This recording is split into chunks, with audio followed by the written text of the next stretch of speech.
Now it's Ottawa on the counterattack. Raining on Joe Verbeek. The shot stopped by the defender, Ty Nelson, who gets in front of a wide open net. It's Gilshane at the line. Down low to Boucher. In front to the left side. Shot comes in. Save made by Verbeek. And he finally covers it up for stoppage in play. Nelson. He gets it up ahead to Russell. He's behind the defense. Russell scores! Mitchell showing off the hustle. And the Battalion are on the board first in the postseason. 1-0 over Ottawa in Game 1. Mitch Russell had 40 goals in the regular season. He continues it here. And going back to that OHL coaches poll, the Hustle was rated as second most underrated player in the Eastern Conference. I don't think he's underrated anymore.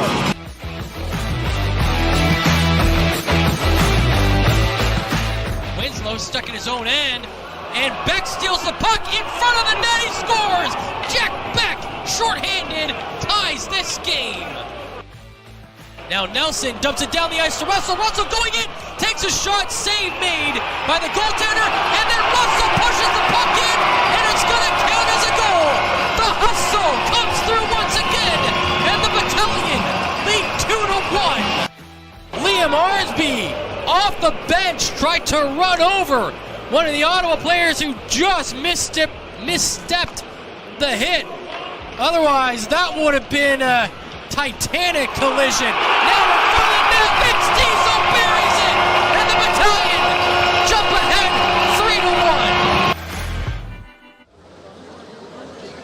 3-1. And we welcome you to another game day broadcast from Memorial Gardens tonight. It's the Long's Maple Syrup pregame show as the North Bay Battalion and the Ottawa 67s meet tonight on our game day broadcast in Game 2 of the Best of 7 series. You just heard the highlights. Game 1, a 4-1 North Bay win. The game closer than the score indicated North Bay with an empty netter there to wrap things up. I'm Bob Coles. Derek Lindemann will join me here, and we may even hear from Courtney Kenny at some point in the pregame show.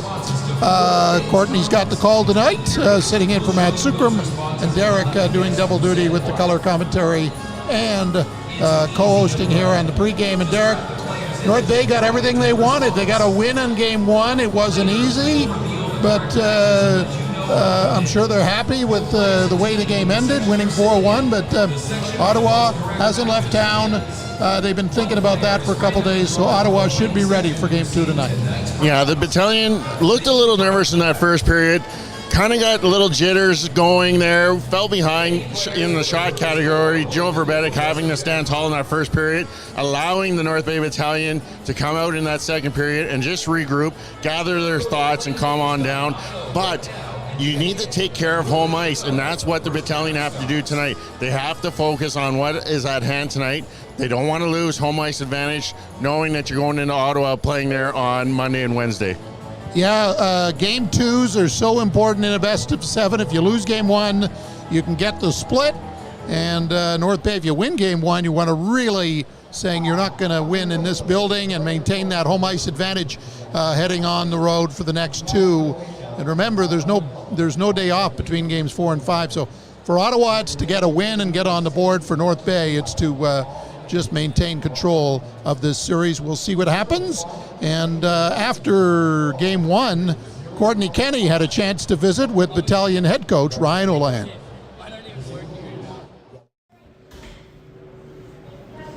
How do I look?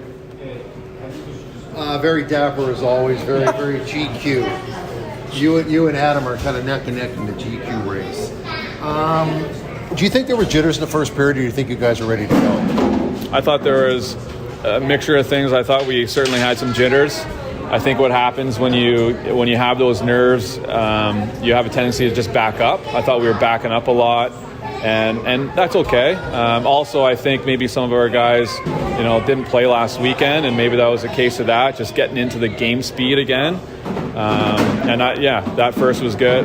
Joe was outstanding, and then it allowed us to really get going and ramp things up for the second and third. With that first intermission, how do you guys kind of reset during that time, and especially when it's a little bit longer than anticipated as well? Well, just remind the guys that this is good. We got the feeling of what it's going to be like. Now we've talked a lot about how structured they are, how much they compete, and then we were just able to go through that again, and then we just reintroduced our game plan and said, we're a type of team that needs to be playing on our toes. We need to play fast. We need to trust it. Let our skill flourish, and guys seem to come out in that second again with a different mindset. One of the biggest cliches in sports, but it still seems to hold true, is that your best players have to be your best players, and 27 is one of your best players, and he kind of took the game by the throat. Yeah, he was outstanding tonight. We had a lot of really good performers tonight. I'm going to throw a new line at you. That this line has been together for a little bit now, but there are our identity line, and that's Arnsby, Wakely, Van Steensel. They just play the right way, create a lot of momentum for us tonight. I thought those guys were outstanding too. You also fibbed a little bit the other day when somebody asked if you were healthy, and obviously one of your key guys is not playing. What's his status long term, or will he be back this series? Yeah, so we expect it to hopefully be a short-term thing. It's more of a case we're just making sure that he's 100%. And we'll take it day by day. He's day by day right now, and we'll see where he's at, going to be on Saturday. Looking forward to game two, it's the same team that you're going to be facing off. They're going to be making adjustments. What do you foresee? How are you guys going to come back in that game? I really don't see this as a series where both teams are going to make a lot of adjustments. It's going to be who's going to compete harder, who's going to be willing to out-battle. We're both kind of built on that foundation. I'm sure they're stressing the same stuff over there that, they at times were really strong against us. So I'd expect it to be a very similar game. Do you think now that they've got that one game under the belt, all those guys that had never played a playoff game are going to face things a little differently going forward, or will it take more than one game? I would hope and expect that our start's going to be better. I don't think, the nerves, the jitters, seeing the white towels, it gives me goosebumps. It gives me some nerves. So you can imagine what 16 and 17-year-olds are going to feel. So it was good to get this one out of the way. And, again, stay even-keeled. Every game's going to take on a new story, a new animal. We know that. and just prepare tomorrow and be ready for Saturday. Where'd you get that shirt? That is an outstanding shirt. I'm very jealous. I can never fit into a shirt like that. You have to sew two of them together. Who are you laughing at? What do you say to the guys on an off day, in all seriousness? We use practice tomorrow. We have a light skate tomorrow. Yeah, we have a good routine here where we like to jump on the ice, feel the puck, and we'll do the same thing tomorrow. Guys like no rest. No, I mean, it'll be short, be sweet. We'll get what we need to get done, rest some guys if we have to, be ready for Saturday.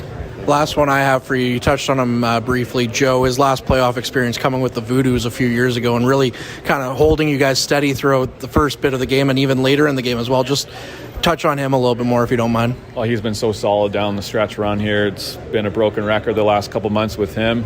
I expect nothing less, and he was really good tonight. Perfect. Thanks, Ryan. And that was Courtney and Greg Esterooks with Ryan Houlihan after Thursday's Game 1 win. Updating the Kyle Jackson story. Well, today is another day than Thursday, and day to day, well, he's in today. Kyle Jackson. Nick Sema is not. As a result, Kyle Jackson put on that first line. What does that do for the Battalion having Jackson back out there? What it does is it moves Petrov down to that third line. So now you got Russell, Jackson, Code combining together on that first line, leaving that unit that Houlihan talked about, that identity line together. Ben Steensel, Arnsby, and Wakely. But now with Russell or Jackson back, Petrov is joining Potterloo and McDonald on that third line. That just makes that one so much more potent as that tertiary scoring. And then Water Manning, Tara Savage. That's a unit that can do some damage and Houlihan's not afraid to put out there. Yeah, he's not changing that identity line, as he called it. Liam Arnsby, just his physical presence on the ice led to a very important goal, that third goal of the game. It made it a 2-goal game, and a lot of speculation between games there whether Ottawa would make a goaltending change. Cranley, the veteran, St. Louis Blues draft pick. Donoso back in.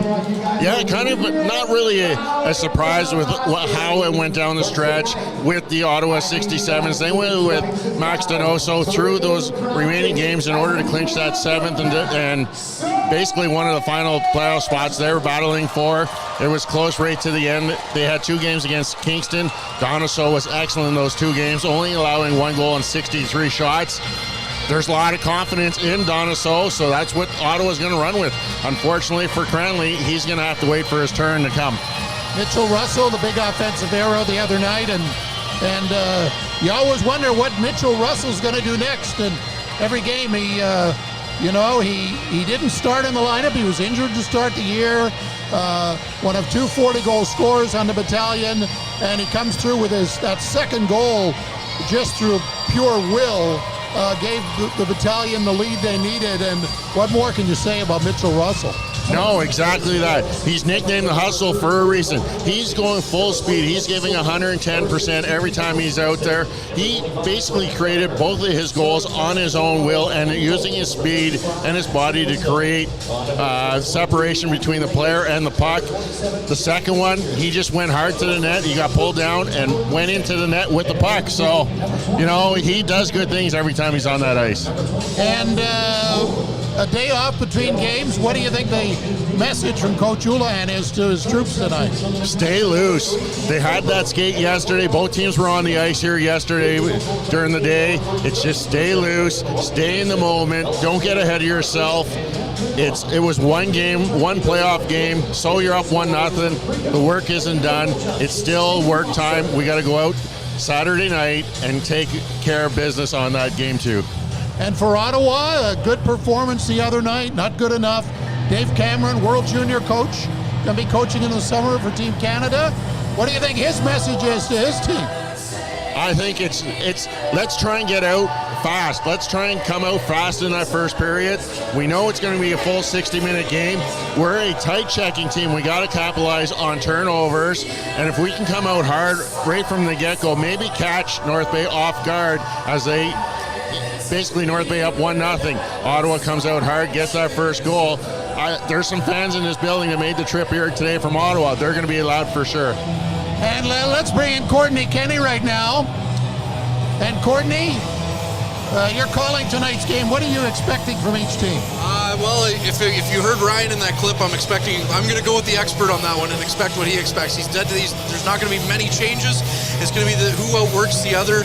So I'm expecting another tight checking game like we saw in the first half of game one. So hopefully that continues, because that was really fun hockey, really. And the score 4-1 does not indicate how tight of a game that was. So I'm expecting more of the same here tonight, Bob. And this is the 8th meeting between the teams this season. North Bay's won 4 now. Ottawa's won 3. Only had 2 blowouts, so expect another hard-fought battle tonight as the North Bay Battalion try to go up 2-0 in this Eastern Conference quarterfinal, with Ottawa getting home ice the next 2 games. The 67s trying to leap town with a split, and to do that, they'll need to outscore the Battalion here tonight. Should be a dandy. Courtney's got the call, Derek on the color. Boys, have some fun. Thanks a lot, Bob. We'll look forward to hearing from you during the first intermission. Tonight, it'll be Courtney Kenny with the call of Game 2 of this Eastern Conference quarterfinal matchup between the North Bay Battalion and the Ottawa 67s. Going with the same goaltenders that played Game 1, Max Donosu making the start for the Ottawa 67s. He picked up the loss in Game 1, giving up 3 goals against. And Joe Verbetic getting the start again for the North Bay Battalion. He was victorious in that first game, giving up 1 goal and making 32 stops on the evening. Let's bring in Courtney Kenny as we get set for the national anthem. Thank you very much, Derek. And as you mentioned, Joe Verbetic going through his stretches right now, the Montreal Canadiens draft pick. It should be exciting to watch how he does in this game at Denoso. Again, having himself a great one as well. But we're going to get ready now for the Singing of O Canada, which is done. Looks like a school for this one. Fans, please welcome L'école de Griffon to L'École Élémentaire Catholic St. Ange Choir for the singing of our national anthem. Tonight's national anthem will be presented in Ojibwe, French, and English.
What a great trilingual rendition of the national anthem as the St. Ange Choir has presented the singing of the national anthem this evening as we get set for this Game 2. North Bay Battalion hosts the Ottawa 67s. The Ottawa 67s will be dressing the same lineup that was in Game 1. As we said, Max Donosu getting the starting goal.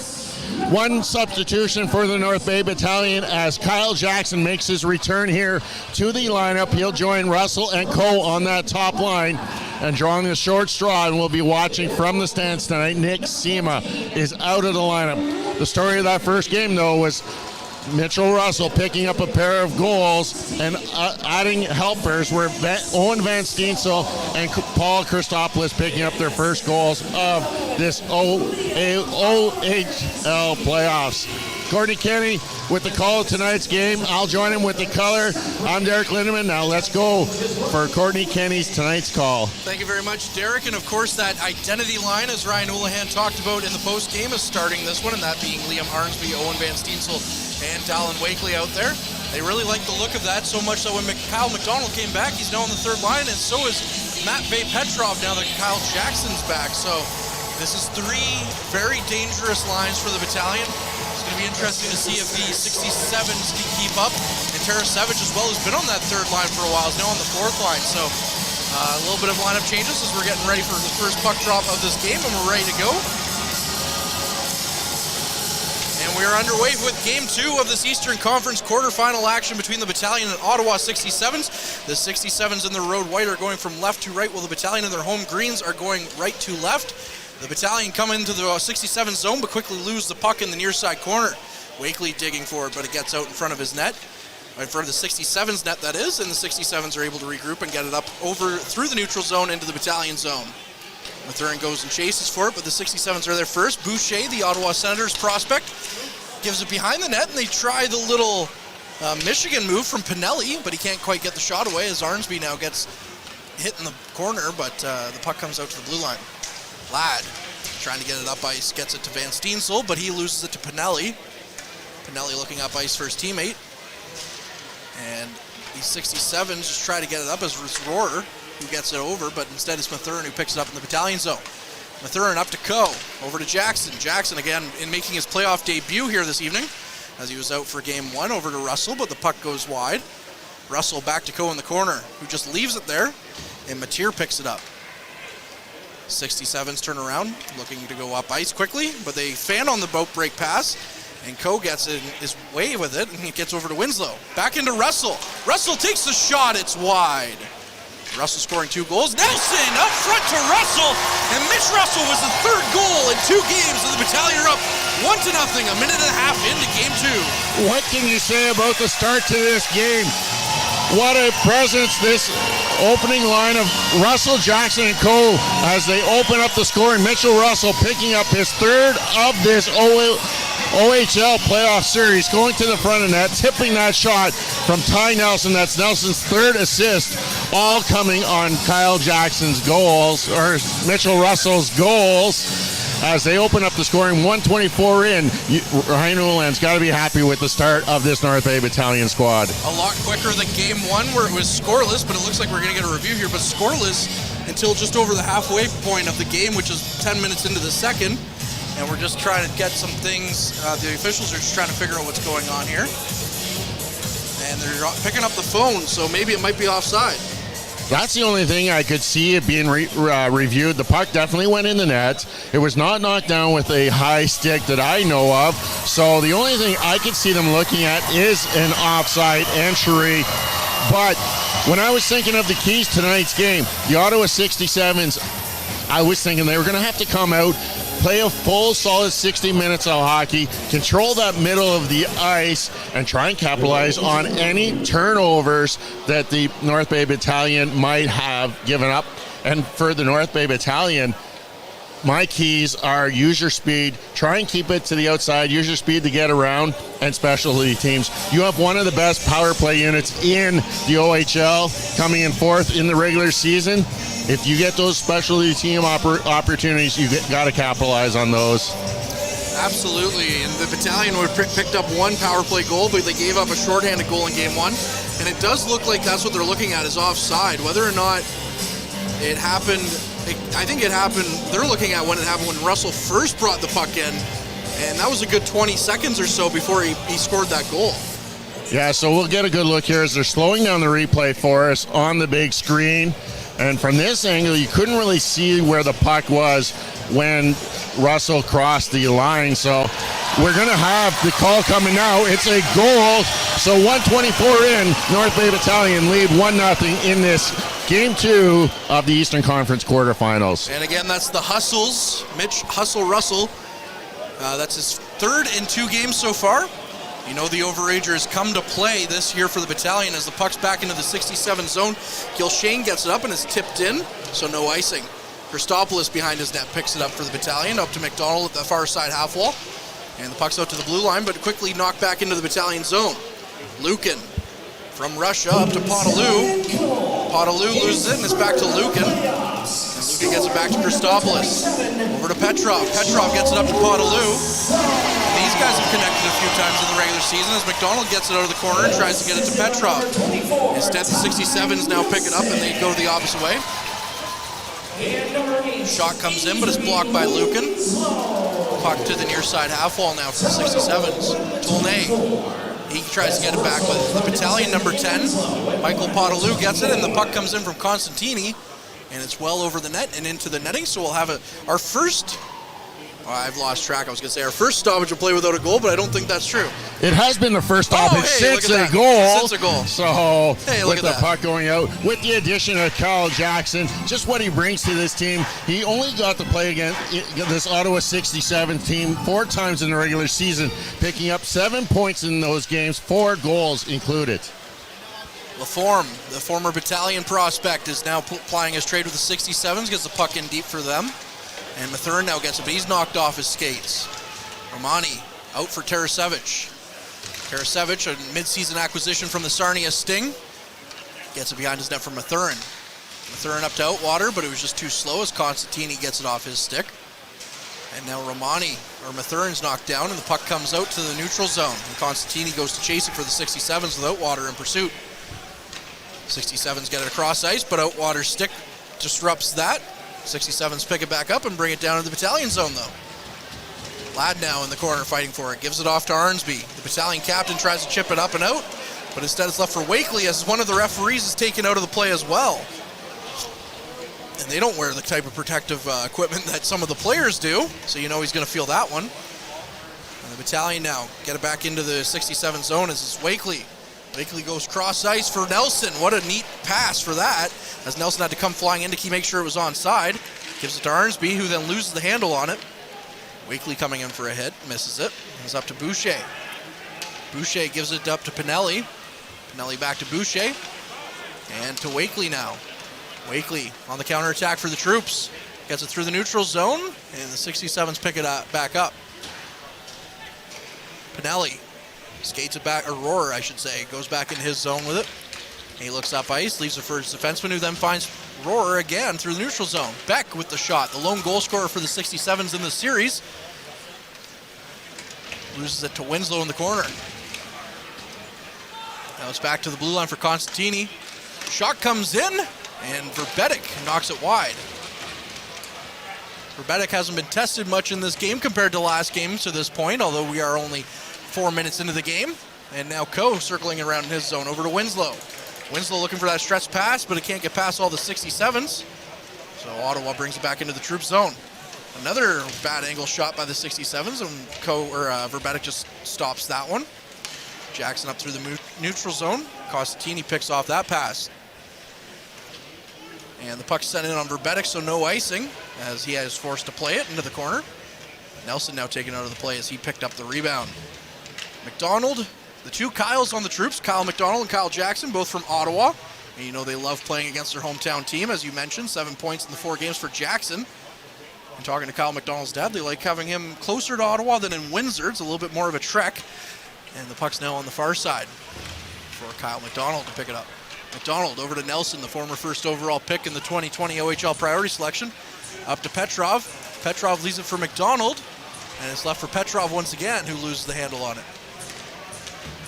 67s on the counterattack through the neutral zone. They come in offside. You know the linesmen are going to be watching that one closely after having that review come back. You talk about Kyle McDonald also being from the Ottawa area. He only got to see 2 Ottawa 67 games in the regular season. He picked up 3 goals and 1 assist in those 2 games for 4 points. So he really likes playing against the Ottawa 67. Him and Jackson have something to prove here to their hometown team. Absolutely. And of course, both of them do work out at TD. Oh, and the puck comes in from the blue line, and the 67s tie it back up. It's now a 1-1 game as it was tipped in front of Verbetic, and it looks like it's Barlis with the goal. Barlis picking up his first of this OHL playoffs, tipping in that shot just in front of Joe Verbetic. Ottawa seemed to take control of the game after that North Bay Battalion goal, as they had a lot of puck time in the offensive territory, and it was able to capitalize as Barlis was going through that crease area, able to tip that over Joe Verbetic as he tried to make that glove save. So we just played just under 5.5 minutes, and we're deadlocked again at 1 apiece. So it's a brand new hockey game with 14:30 left in the first period. And the 67s get it back up with Boucher coming in. Boucher with the shot well over Verbetic's head. Boucher, the son of former goaltender in the NHL, Brian Boucher, gets it over to Mathieu. Mathieu with the shot wide over to Pinelli. And Pinelli loses the handle on it, but Boucher picks it back up. Mathurin now in the corner with his defense partner Ladd, and Mathurin comes away with it. Skates it out front through the slot. It's left for Petrov, who leaves it for McDonald. McDonald going into the zone, loses the handle on it as Mathieu just turns it back for Boucher. Boucher brings it to the Battalion zone, takes a far shot for Verbetic. The rebound comes in and Boucher pots it. And the 67s quickly take a 2-1 lead. Tyler Boucher putting the Ottawa 67s up here just under a minute after the opening goal there by Barlis, as Tyler Boucher gives the 67s a 1-0 lead. Boucher only having 7 goals in the regular season, as he jumps on that rebound that came off the left pad of Joe Verbetic, and just making no mistake, as the nothing between him and the awning cage, as the 67s now lead 2-1, 6:11 gone here in the first period of play. Well, the Battalion just have the one shot on goal, which of course found the back of the net. 67s have 7 as we get another quick whistle here with 13:43, and of course the 67s score 2 to the Battalion 1. Ottawa kind of seemed to have taken control of this game after that goal here, controlling most of the play. They haven't given up a shot from that opening goal, but they didn't let that disappoint as they jump back here with 2 quick ones here to take a 2-1 lead. Puck back in for Donoso to pick it up, the 67's goaltender. And it's rimmed around his boards. And the 67's back on the attack for Beck. Beck no longer the lone goal scorer for the 67's, as he scored the only goal in game 1, although it was given quite the giveaway by Winslow. So Verbetic very close to a shutout in that game. Not so much in this one. As we get our Go Troops Go chant going here at North Bay Memorial Gardens. And Nelson now picks it up in his own zone. Nelson to Van Steensel. Van Steensel with some speed tries to get it out of his zone, but he's bodied off the puck. And Beck gets it off to his defense partner. The puck goes up left for Beck at the blue line. Sent in. And Johnston loses the handle on it for Russell. Russell, who's already scored 3 in the series, comes up ice. He leaves it for Jackson. Back over to Russell. Over to Jackson! And they miss the net. The Battalion could have tied it up right there, and Jackson just out of his reach. Mathurin leaves it for Jackson, who passes it off to Ladd. Up to Coe, who just tips it in, and the Battalion will chase after it with no icing. Mathieu behind his net loses it to his number 27 counterpart, Mitch Russell. Jackson losing the handle on it now. Back to Mathieu. Mathieu looking up ice. He just skates it in, leaves it for Varga. Varga sends it in deep. Coe now picking up on the far side half wall, tries to chip it out. Doesn't make it. Long shot coming in for Verbetic, who just kicks it aside into the corner. And the 67s pick it back up. 67s now. Skated around, and Outwater chases after it. Outwater bodied off the puck, but ends up picking it up anyways from Barlis. Leaves it for Mathurin, who sends it up for Tarasevic, who overskates the puck, and it goes all the way down to the 67 zone. Icing waved off as Mathieu gets it up, and is sent down to the troops zone for Christopoulos to chase after it. Puck comes out to the blue line. Tarasevic missing it, and it's back out to the neutral zone for Costatini.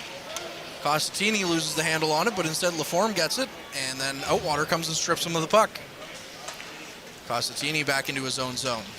Sends it up ice, over to Laforme. Laforme, cross ice. His shot's blocked by Tarasevic, and the puck comes to the blue line and out.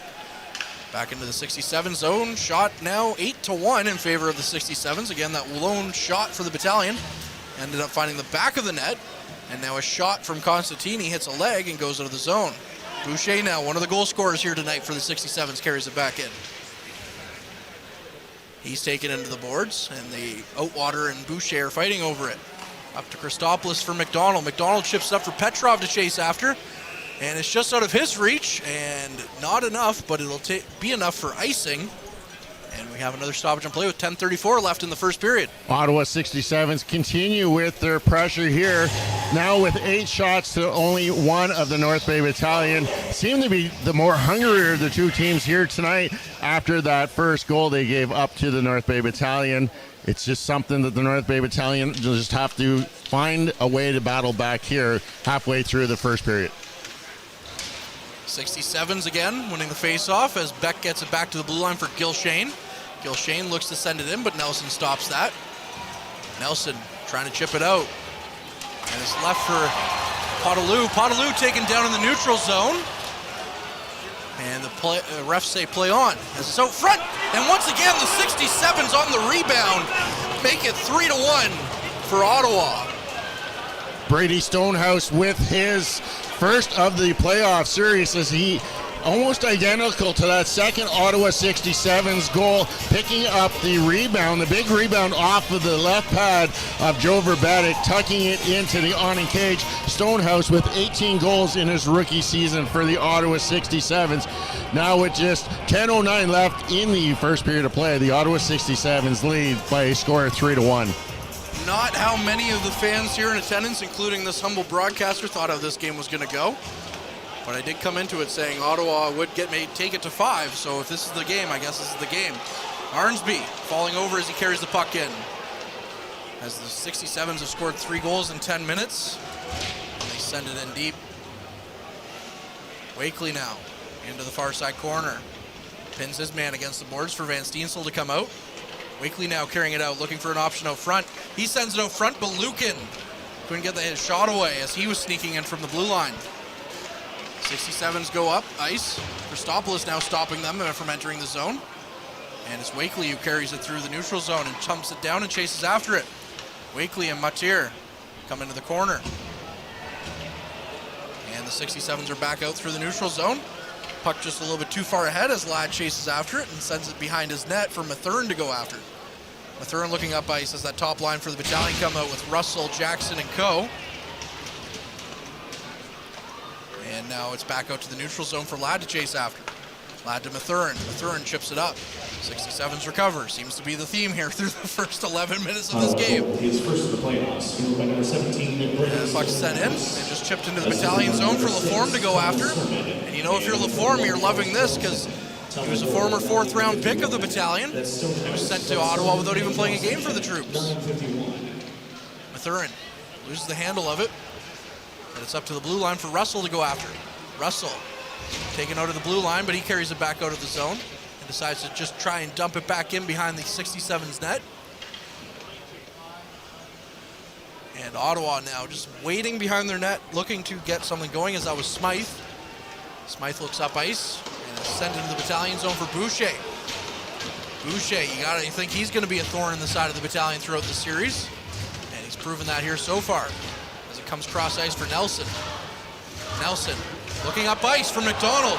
McDonald with the shot, but Donoso saves it. Petrov with the second chance, and Donoso stands tall on that one. So after 11 minutes of not getting a shot on goal, the Battalion got 2 within 5 seconds. But we've reached the midway point of this period, so we'll send things over to Mr. Bob Coles. We'll tee you up for the first intermission. Courtney, very much, and good start for the Battalion, but 2 goals in 42 seconds by Ottawa certainly changed the game around. Similar to game 1, only tonight, Joe Verbetic's left a couple of big juicy rebounds for the Ottawa forwards to claim, and they've done that, especially on the last 2 goals. But that's the peaks and valleys of playoffs. Some highs, some lows, and you've got to deal with it all. And right now the Battalion are dealing with the lows, down 3-1. First intermission we'll hear from Mitchell Russell, who's got 3 goals in the playoffs already, and Dom DiVicentis. And will we see Mr. DiVicentis tonight? Not yet, but hopefully things won't get that way for the Battalion. But right now, they're down a couple and can't let in many more, boys. Thanks a lot, Bob. Looking forward to talking to you more during the first intermission. 8:02 remaining in this first period of play. Ottawa 67s with a 3-1 lead as they have scored 3 unanswered goals here after the Battalion took a 1-0 lead. Now for the play and the call of the final 8:02. Let's rejoin Courtney Kenny. Thank you very much, gentlemen. As we're getting underway to the blocker side of Donoso, and the 67s win it and dump it out of their zone. Winslow has to chase it. Looks like it might be no icing. And now the 67s have possession in the troop zone again. Potaloo comes away with it on the end ball. He comes away with the puck finally after Stonehouse came in and was giving him a whole bunch of fits. And they chip it up and he chases it with speed, but Mateer is going to be the first one there. Mateer taking Potaloo down. Now the two of them are getting into a bit of a heated discussion behind the 67's net. And the 67s come away through the neutral zone. Nelson takes the hit, but passes across to Winslow. Winslow looking up ice, but he gives it off to Arnsby.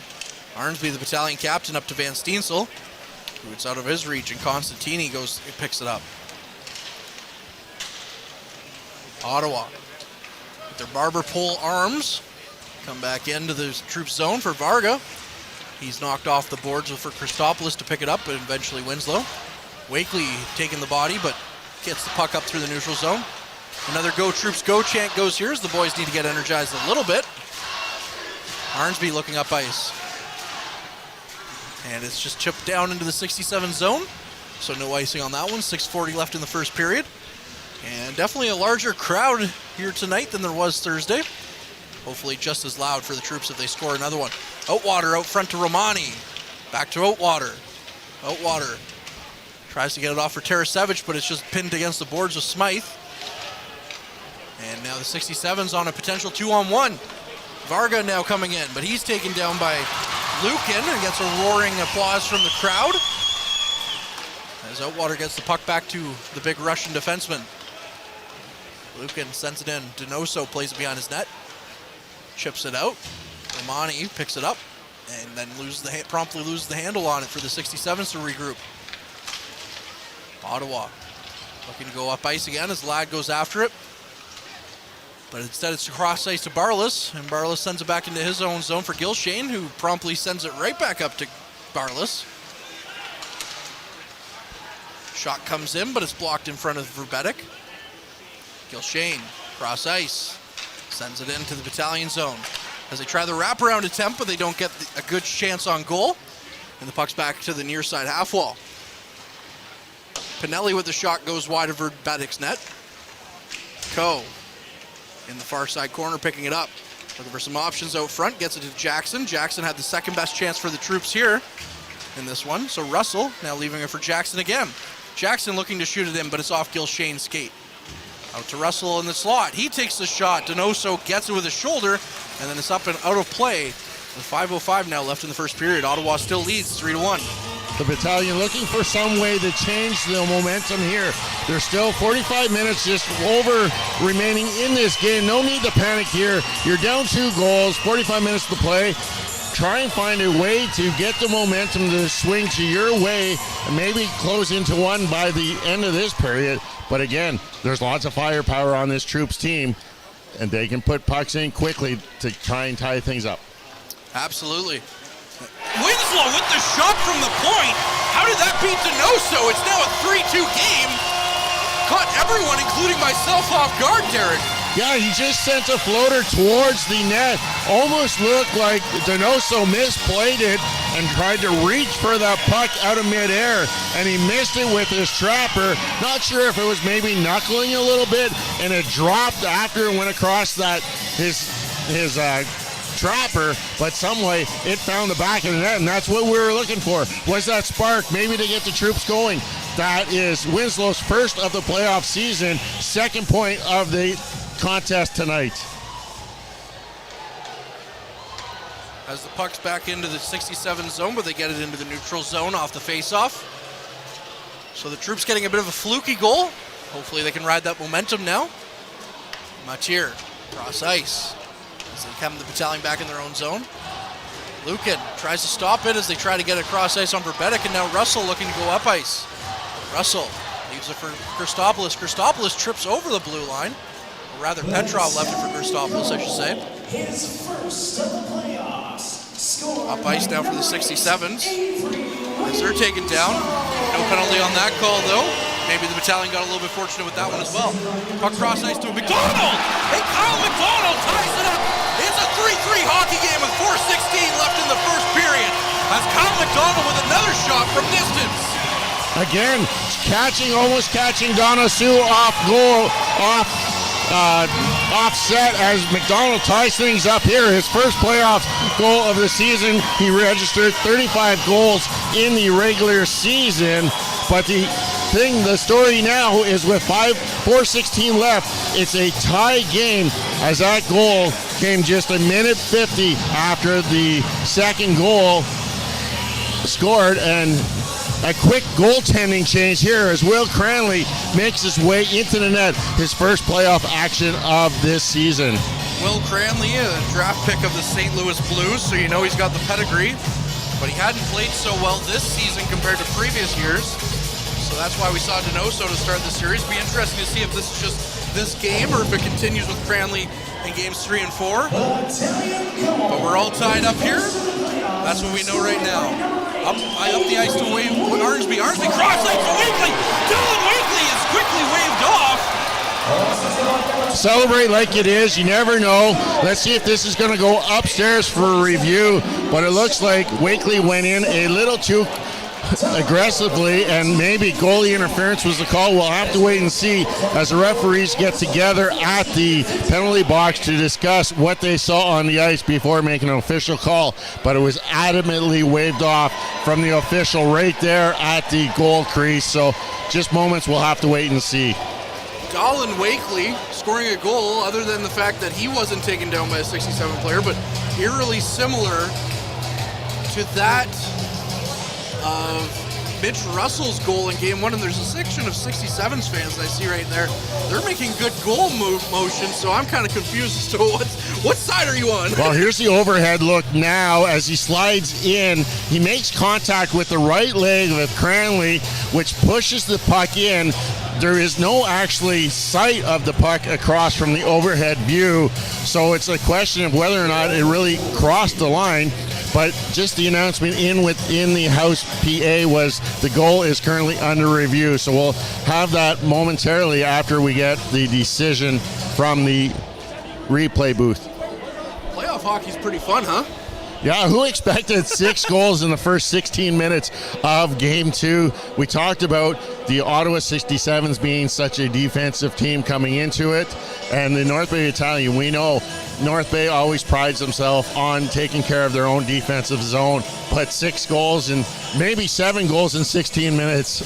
What a start to this game. Yeah, I mean, the Battalion are just, everything about this game is, we're basically getting a full game of hockey in 20 minutes. That's the weird part about this. Anything that can happen is happening. Again, I mentioned this in game 1. Usually baseball is a sport where, you come to the ballpark expecting, maybe I'll see something that you'll never see. Not in a hockey game. Usually, it's pretty cut and dry. You got the nets on both ends. You got frozen water that the players are going to skate on. But here we are, Derek, 2 games into the series, and we've seen a couple of different things. And I know just over 5 minutes left. I talked about the importance of trying to get that momentum swinging back into the fortunes of the North Bay Battalion. They win the ensuing face-off. Face-off's always a big thing. If you can win those face-offs, especially in the offensive zone, Winslow just sends a puck on net, and it finds a way in. And then just moments later, McDonald sends another shot, almost a little bit closer, but beating Max Donosu, chasing him from the goal, and as a result, Will Cranley making his first playoff action for the Ottawa 67s, but it's still unbelievable that we still have 44 minutes and 4 seconds left in this game. Yeah, I don't know what to say about that, because we've seen a little bit of everything, like you said, and Donoso, he had a great game, I thought, even though the score, again, 4-1, letting in 3 goals, as one was an empty netter on Thursday night. Had a great game for the 67s. And now we see Will Cranley back in, who we know. Will Cranley, he's a bit of a player as well. Just didn't really have the regular season many expected him to. That seems to be the way, though. If you're a St. Louis Blues goalie and they expect you to be the guy. And quickly waved off as Harrison puts his helmet off and will wave the goal off as the crowd adamantly boos the decision on the ice. But yeah, Max Donoso started the year with the Hawkesbury Hawks of the CCHL Tier 2 Junior A, getting the call up after in the new year, and has played exceptionally well for the Ottawa 67s. Good enough to earn the start in Game 1 against the North Bay Battalion. Yeah, like I said, it'll be a little interesting now to see if they stick with Cranley in games 3 and 4, or I mean, I'm thinking way ahead at this point, but I guess the final 44 minutes will determine that as well. But do you go back to your guy in Donoso, or do you go back to your drafted, pedigree player that you have? I think you go with how and who is hot at the moment. You see how Will Cranley will play this final 404. You know what? We've seen it where teams have gone back to their starting goaltender in the second period. So that's the first decision. Will Donoso come back in? And then if he does not return, it's how does Cranley close out this game, and does he earn himself another start, or do you go back to Donoso, who started the first 2 games? Well, if you're Cranley, you have to be have a burr in your step, because hey, they went with the younger guy as the puck's quickly up as we're back under play into the Battalion zone. 67's chasing after it. And the puck goes back to the blue line for Costantini. Costantini to the slot, but is blocked by Boucher's shot. Thurin now over to Arnsby, who sends it back to Ladd. The overager Ladd, who came over from the Windsor Spitfires earlier this year, sends it up, but it's tipped in by Wakely, no icing. Van Steensel leaves it for Arnsby. Promptly leaves it for Van Steensel. Gets it back to Ladd. Ladd takes the shot, testing Cranley really quickly. 3:26 now left in the first period. We get a bit of a scrum in front of Cranley's crease. Very comfortable looking save there for Cranley, making his first real save of this game since coming in for Donoso. But that shot coming from distance, Cranley able to absorb that and allow no rebound. So looking solid in that first save. But the North Bay Battalion still controlling the momentum here as they have the puck deep inside the Ottawa 67 zone. Again, the Battalion trailing in the shot department 11-7. That's what it was after the first period on Thursday's game. As Jackson just tied up in the face-off dot. Coe trying to come away with it, but instead it's the Ottawa 67s that do. Ottawa up ice into the troop zone. Nelson takes out his man against the boards. And it's left as the puck comes wide of Verbetic's net. Jackson looking up ice. Gil Shane now sends it back in, but Jackson picks up the half wall. Russell tries to get it up through the neutral zone, but it doesn't quite get to Brandon Coe, who's up ice. And the 67s are just happy to send it right back into the troop zone. Nelson up to Russell. Russell chips it in, sends it out, and Cranley goes to play it. Cranley back to Matier. Matier, the assistant captain here for the 67, sends it right back around for his defense partner, who they promptly send it all the way down the ice. And we're going to get an icing call here with 2:33 left in the first period. So again, Ottawa 67's icing that puck, not able to make the change here as it's coming way down in the Ottawa zone to the left-hand side of Will Cranley. So the North Bay Battalion getting an opportunity to get this fourth line out here for an offensive face-off, something that could prove vital if they get the win. And the Battalion did get the win, but Christopoulos kind of fanned on that one and sent a knuckler in on Cranley, who promptly kicked it away. And Matier is over to Barlas. Barlas cross ice. And there's a bit of a collision here at the penalty boxes as Lucan lined his man up, but both of them hit the boards instead, as that was Laforme. Romani deep into the 67 zone. Now a shot from Romani as he picks it up from the kick plate coming in. But Cranley standing his ground. Again, seeing that kick play come into play, we talked so much during the regular season about how lively it is, and we've seen goals come off of a set play off of that kick plate. This time, Romani sending it in, and Tarasevic almost like setting a pick, allowing Romani to pick that puck up, getting a clean shot off, but right into that 67's crest on the chest of Cranley. Potaloo lining up for the face-off. He loses it. And it's out to the blue line. Petrov takes Stonehouse off of it. It's Beck who gets it into the troop zone. Back to Smythe. Over to Beck, who takes the shot, but Vervetix kicks it away. McDonald up to Potaloo. The Battalion with some speed. Potaloo leaves it for McDonald, but it was just out of his reach, and Stonehouse now going the opposite way. Stonehouse with some speed into the Battalion zone. Loses the handle of it and chases after it into the corner, but he's taken into the boards. Puck back to the blue line, and it's quickly sent back in wide of the net. 67's back with possession now, back to Constantini. And Smythe just content to send it in for Ladd. Constantini back to Beck.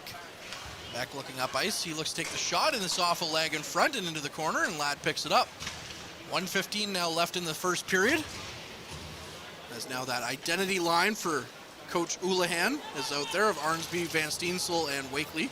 Arnsby picks it up in the neutral zone, goes into the center of the ice, leaves it for Van Steensel, who gets it deep into the 67 zone. 1 minute left now on a wild first period, where the score is tied at 3. I know other people around the league are going to look at that and be like, what is going on when they see the out-of-town scoreboard? As the puck's into the Battalion zone for Nelson.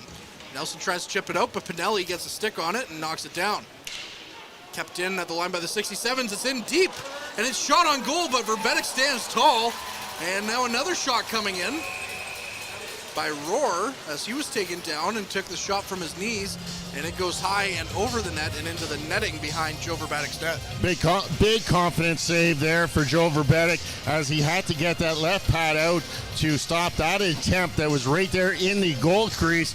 Joe just settling in after giving up those 3 quick goals in the first half of this period, but making a couple numerous big saves to keep it deadlocked at 3 as there's just over 32 seconds left to play in this opening frame. You know, the Battalion are definitely going to be happy if he can settle back in as Coe looks up ice for Russell. And it's going to be off the kick plate, and Russell goes for it. He misses it as the icing's waved off, and Russell goes hard into the boards, but he's back up. Good to see. Coe now. Dipsy doodles around one guy, gives it to Jackson. Jackson in the slot with the shot, but Cranley stands tall. The Battalion with a golden opportunity there, but Will Cranley doing his part since coming into the game. And Nelson chases after it, but that's going to go for icing with 5.3 seconds left in the first period. Yeah, Cranley able to recognize and read that so greatly, knowing that Jackson had no passing options, came out well outside of his blue paint to cut down the angle and making it very hard for Jackson to try and beat him. But with 5.3 seconds left, very important face-off for the North Bay Battalion coming inside the Ottawa zone here to the right of Cranley. Yeah, you win this face-off, you get another chance on goal before the first intermission. And it would be big if you go up 4-3 going into the first intermission. Jackson losing it though, however, gets it back to Coe though. Coe over to Nelson. Nelson with the shot, and Cranley with the last second save. And we're all tied up at 3 after the first 20 minutes of play of this period. Very up and down game for both teams here. 6 goals scored combined. We're deadlocked at 3 here through 20 minutes of play. Let's now welcome in Bob Coles for our first intermission. Well, just like we figured, a low-scoring, tight, defensive first period, right? You never know in hockey. That's why we love it. And lots of stuff to talk about, Derek, in that first period. We'll have the stats in a second. Around the OHL tonight, Owen Sound trailing Flint 2-1. Owen Sound took game 1 of that series last night, so a back-to-back situation there. Sarnia and Windsor, 1-0 for the Spitfires. That's game 2 of that series. Windsor won the opener on Thursday night. And Guelph and the Sioux are playing game 2 tonight, so it's a big night in the West. 3-1 Greyhounds already, and they also won game 1 of that series. Now in this one, lots of goals to tell you about. The shots were 13-10 Ottawa. No power plays, despite 6 goals in the game, and even a goaltending switch. So we've had it all. 13-10 the shots then for Ottawa, Faceoffs won 11-8 for Ottawa. Mitchell Russell opened the scoring, his third of the series, from Ty Nelson and Avery Winslow at 124. Then Ottawa with 3 quick ones. 5:29, Chris Barlas from Matthew Mayich and Luca Pinelli. Just 42 seconds later, Tyler Boucher from Vincent Rohr and Zevoslav Gajdamak. And then 3 minutes and 40 seconds after that, Brady Stonehouse made it 3-1 from Thomas Sermon and Alex Johnston. But North Bay came back. Avery Winslow from Brandon Coe and Mitchell Russell, so another point for Russell. And 2 points for Winslow. That was at 14:59. 45 seconds later, Kyle McDonald tied it from Matvey Petrov to Tanias Mathurin. And it looked like 12 seconds after that, North Bay had scored again, but the officials didn't count it. I guess the net came off before the puck went in the net, and North Bay didn't buy it, but it doesn't matter. The Battalion coaching staff aren't in charge of the game. The guys in stripes are, so that goal didn't count, and then no goals the rest of the period. So it's 3-3, Derek. Now, we did not expect 6 goals in a game in this series, never mind in one period. No, we saw 5 goals, one of them being an empty netter on Thursday night to open up this series, but 6 goals in 20 minutes of play, unexpected totally. As we know, we talked about Ottawa 67s being such a defensive-minded team, and we know how North Bay likes to take care of their own end. It's just highly unexpected to see a 3-3 score through 20 minutes of play. I noticed a couple of things on Ottawa's goals that Ottawa really took some chances. They had 4 guys in the zone at times, and they got a couple of juicy rebounds from Joe Verbetic, and they put them away. And on the other side, it seemed to me that Ottawa didn't get away from that. And so when North Bay maybe figured that out on the bench, and usually when you have 4 guys in the zone, well, there's only 1 guy in the other zone, and North Bay took advantage of and really started to turn the game around with some great chances and 2 goals. Yeah, I really like the way North Bay tried to turn it around and capitalize. I think a little times, maybe a little too much passing. We've seen that top line with a little, maybe 1 too many passes and not even getting shots away. That's what in playoff hockey, sometimes you just got to get shots when you get into those scoring chances and see what happens. We've seen 2 goals come from distance against Donosu, the second and third goals. And to me, sometimes when you're in a building and a different backdrop from distance you see, sometimes you can lose pucks in the colors, and just wondering if that might have been the case for Donosu, especially that second goal from Winslow. And, well, we'll set up the second period in a minute, but first, we had a chance to visit with Battalion forward Mitchell Russell. He got 2 goals in the Game 1 4-1 win for the Battalion, and Courtney Kenny had a chance to visit with Hustle after the game. Obviously, as one of the older guys in the team, it's important for you to lead and lead by example. Did you feel you had to really personally step up when the game was so tight for the first 20 or so minutes? I don't think so, actually. I think our group, we have a lot of leaders, and I think you could put 10, 12 guys leading this group. So I think for us it was a team effort from everyone, and I felt the first period was a little bit slow, but second and third I think everyone just stepped up as a group, and that's why we broke through. This club has had an incredible ability to overcome injury. Now you got another one. So it's different in the playoffs, obviously, but what do you say in the room to each other when you know a guy like Jackson's not playing? Yeah, I think we're used to it. As you said, we've battled a lot of adversity this year, and obviously Jackson going down is a big piece of our puzzle, but we've had guys step up all year, and that's what they did tonight. I wanted to ask you about the coaches poll coming out today. You're listed as the second most underrated player in the East. I think the news is out now, but what do you think when you see something like that? Yeah, obviously it's nice, but I think for me, just going every day, working my hardest, and to be honest, I don't really care about the social media and all that stuff, so I just give my best effort every night and hope to win. How do you think you were able or have been able to evolve from like a nice player to a good player to a really good player? What have you done to make yourself where you are now, to bring yourself to the spot that you're at now? Yeah, I think in the summer I worked really hard. Every summer I worked really hard, but last summer was a big step for me, day in and day out, just doing the little details, and I think it's showing. What do you expect coming up in Game 2 here on Saturday? I think we'll see about the same thing. They came out really hard, and we managed their pressure early on, and just slowly kind of kept picking away at them. And I think game 2 will be the same thing. Perfect. Thanks, Mitch. Thanks. And that was Mitchell Russell after the win on Thursday night. Forget what day it is. Thursday night, 4-1, and he was a big part of that, Derek. And I can't believe he's underrated, though. Like, is there another 40-goal scorer that's underrated? I think there was more than just our coaches in the poll. It's one of the things that we forget about is that we see Mitchell Russell all the time. We see him 34 games a year here at home, and we know what he can do. And he's just starting to get the recognition throughout the league of how important he is to the team. But he definitely took the team by the horns there on Thursday night, bringing them to that victory in Game 1, and have done so already tonight, picking up a goal and assist in the first three goals of the game. Mitchell Russell, we expect and we see him as one of the top leaders of this team.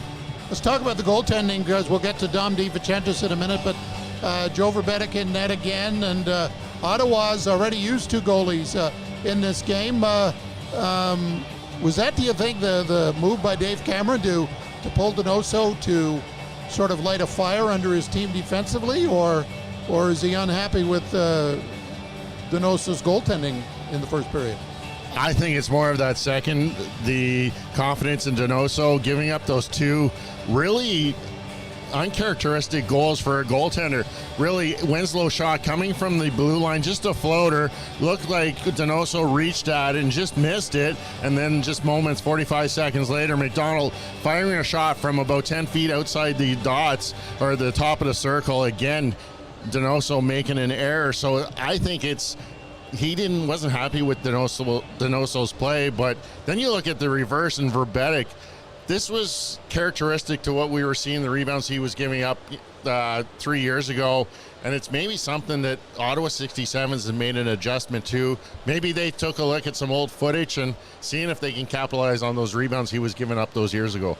Well, it's weird to see two goals so close together, but we've seen it twice tonight. 42 seconds in Ottawa's case, 45 for North Bay. So it'll be interesting how the second period goes, and as we continue in the intermission. Of course, Dom DiVincentis won a big award this week. One of the top goalies, one of the top awards for rookie goalies is the goals against average, and he was the best in the league. So we had a chance to visit with Dom DiVincentis earlier this week.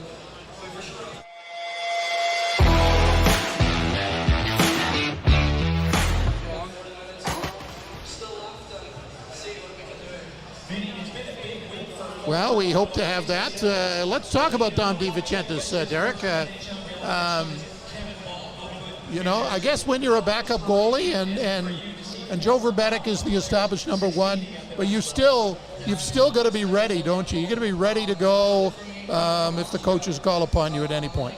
And that's the hardest part of being that backup goaltender. Sure, you come into this league, you've been that number 1 goaltender most of your life playing minor hockey, and now you've got to serve basically as that backup goaltender to somebody like Joe Verbeek, who was drafted by the Montreal Canadiens in the last draft. So he's got a lot of learning to do. He got to see action in quite a few games, and I think he's ready to step in and take over the leadership of this goaltending tandem, or when Joe Verbeek finally leaves the OHL. Well, producer Ben Long tells us we've got Dom all ready to go. When you got that award, obviously you knew you probably were in the running. What did it mean to you to win something like that, Dom? Well, obviously, having such a prestigious award like that, it's truly an honor for me to be recognized as a goaltender, to win that award. Obviously, there's been a lot of high-end goaltenders been named to that award, so it's obviously, like I said, it's truly an honor to be a part of that same category as those other guys there. Do you feel, obviously Joe's going to be the starter going into it, you have to be ready at any time. What's your thought about in the playoffs when you know that you're not going to be starting, but you don't want to hope that you get in there because that can mean Joe's not having a good night, but what's your prep for a playoff game? For me, obviously, just continuing my preparation that I have all season. Nothing should change now coming into playoffs. Obviously, like you said, Joe's going to be starting off the series, and obviously he's an NHL drafted goaltender, and that's what I've been battling with throughout the whole season, and I think that's what's gotten me so much success, is having that competition on a daily basis with someone drafted to the NHL like that. And for me, like I said, preparation and focus stays the same, and obviously whenever I get called upon to get into a game, I'll be ready. It's you and many of your teammates' first ever OHL playoff. What's it like in the room? How are the young guys specifically feeling? Obviously, there's some nerves, there's some excitement. Obviously, like Denny's been saying, or Adam Dennis has been saying, the whole league is new to playoffs. There's not very many people with playoff experience this year, obviously having COVID last year and not having a season.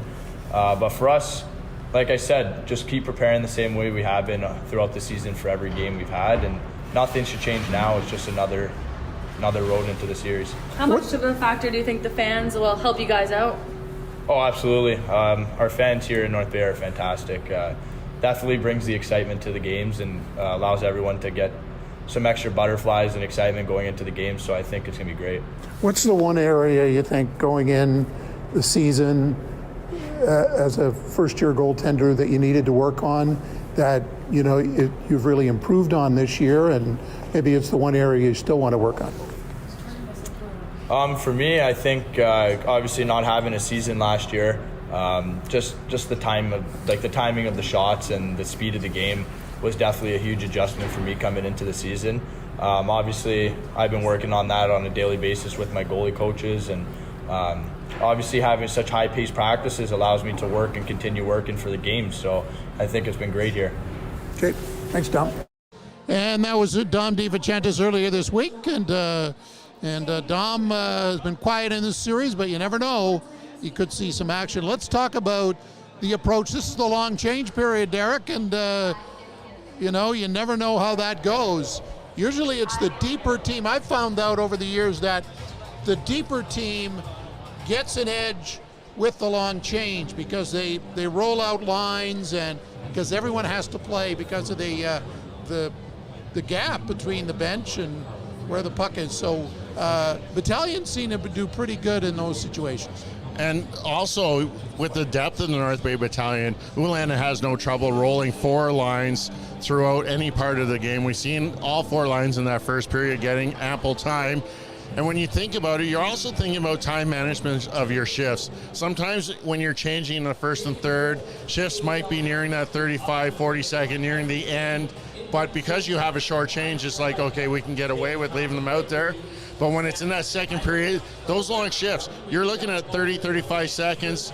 Now you're like, do we change, do we not? Okay, let's leave them out. But now that's starting, okay, now we're in a minute 30, 2-minute shifts. That's when you start getting tired. So you might want to, things coaches do are change lines a little bit quicker in the second period to keep them fresher and make sure they don't get caught out for any length of time. Well, it's going to be interesting because both coaches have probably gave their players some homework in the locker room. I mean, here's North Bay up 1-0. They give up 3 in a row, and then Ottawa seems to have things going their way, and they almost gave up 3 in a row themselves. One of them came back, but what do you think the messages are from really two defensive-oriented coaches? It's just that. Let's get back to taking care of our defensive zone first. We got to make sure we're doing the right things in our defensive zone, getting easy exits out, and try and pin them in. But first thing is, take care of your own zone first before we can worry about what's going on in the other zone. This isn't going to be a shootout. We're not going to see a 9-8 final. I would be lucky to see if we see another 2 or 3 goals in this entire game. Okay, when we say goodnight and it's 9-8, we'll say Derek was right the whole time. But I think you're right. I think it's going to tighten up a little because so much on the line in the next 40 minutes. North Bay trying to go up 2-0. Ottawa trying to square the affair, heading back to the nation's capital for Game 3 on Monday night.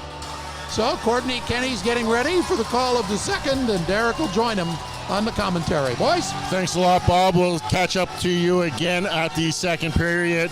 Media timeout break as the teams are getting back on the ice here. Minute 14 remaining before puck drop in the second period. Joel Verbetic taking his spot again to our left as the shots through that first 20 minutes play favored the visiting Ottawa 67s by a total of 13-10.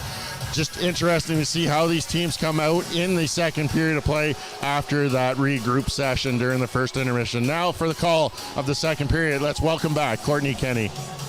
Thank you very much, Derek and Bob, for taking us through the first intermission. Second intermission, we'll have something a little bit different. We'll have a student joining us for a roundtable that has been following along all season long through the podcast, and we've been able to get him up here for the Central Division clinching game. That's Isaiah. And he very much enjoyed it. He's here this evening as well in attendance, taking in this wild and crazy hockey game.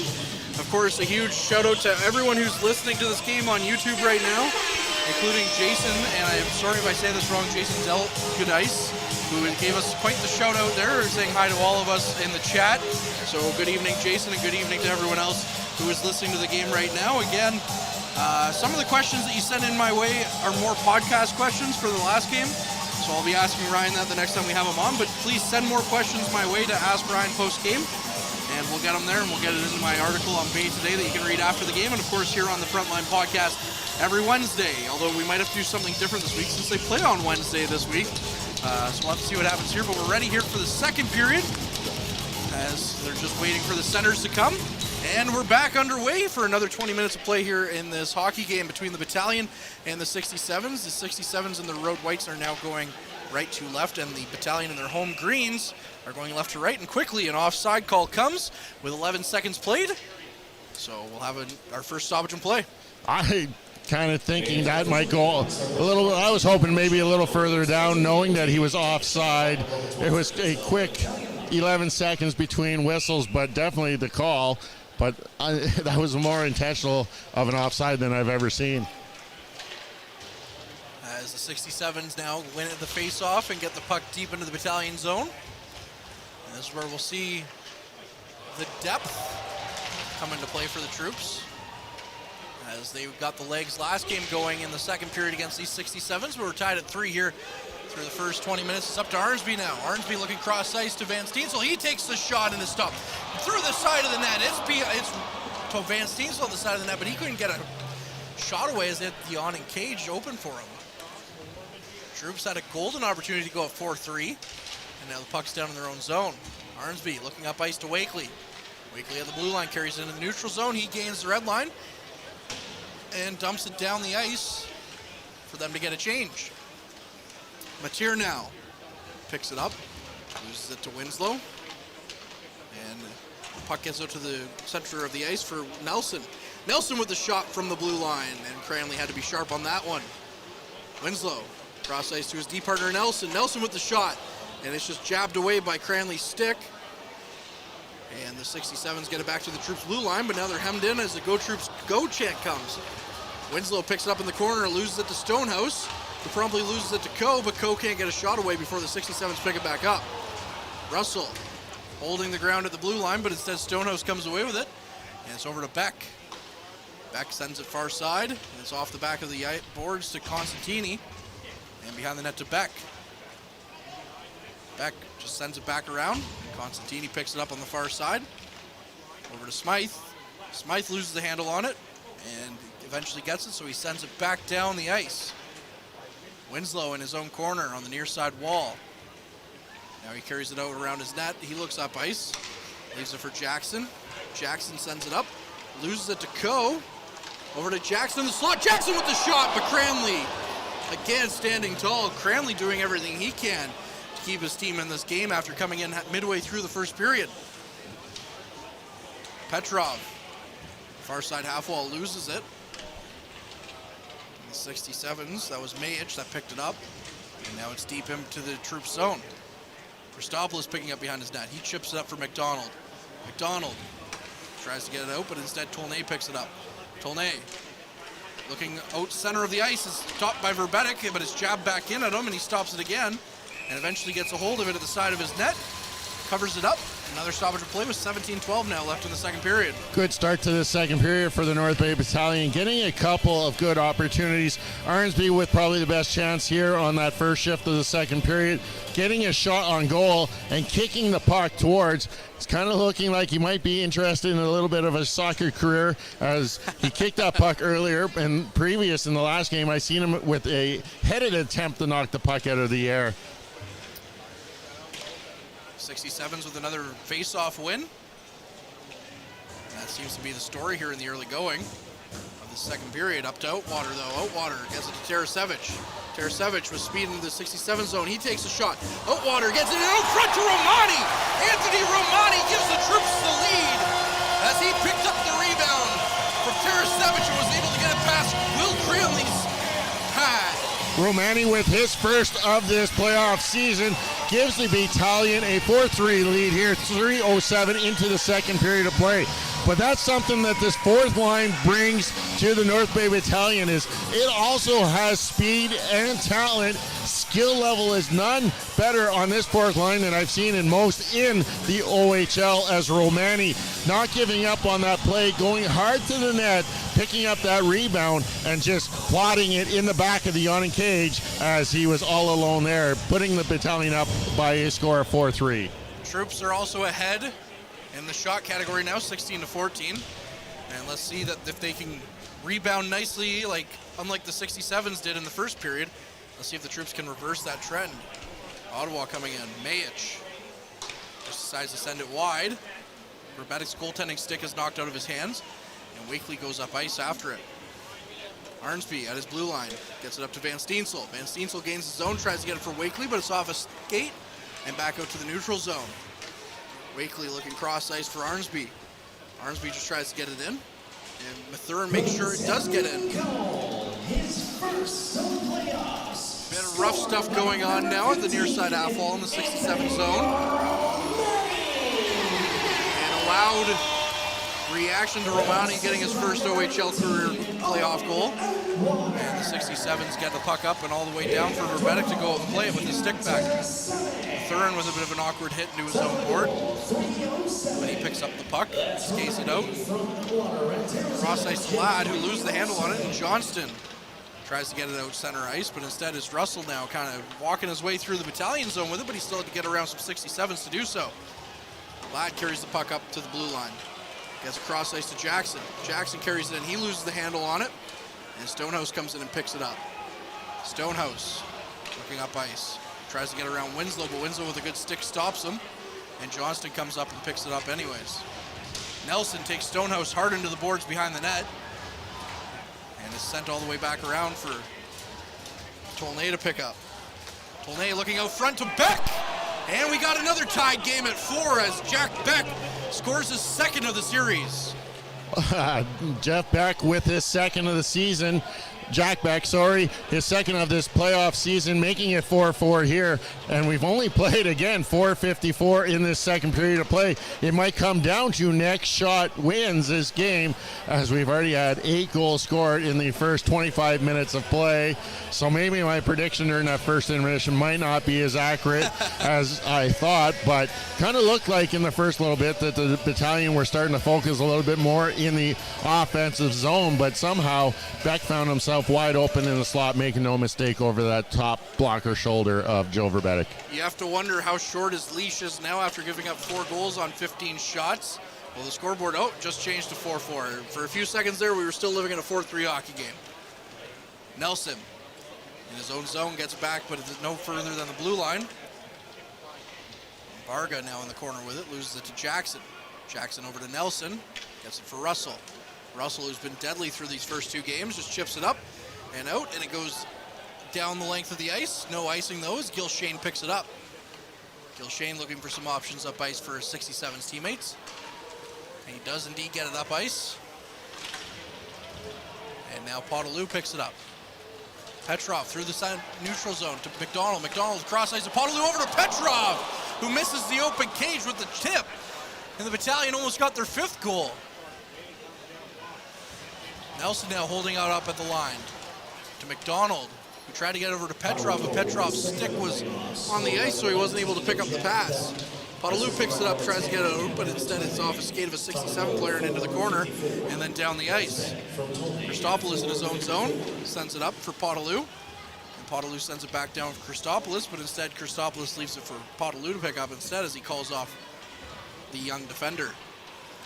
Podolou through the neutral zone, leaves it for Petrov. Petrov with the wide shot.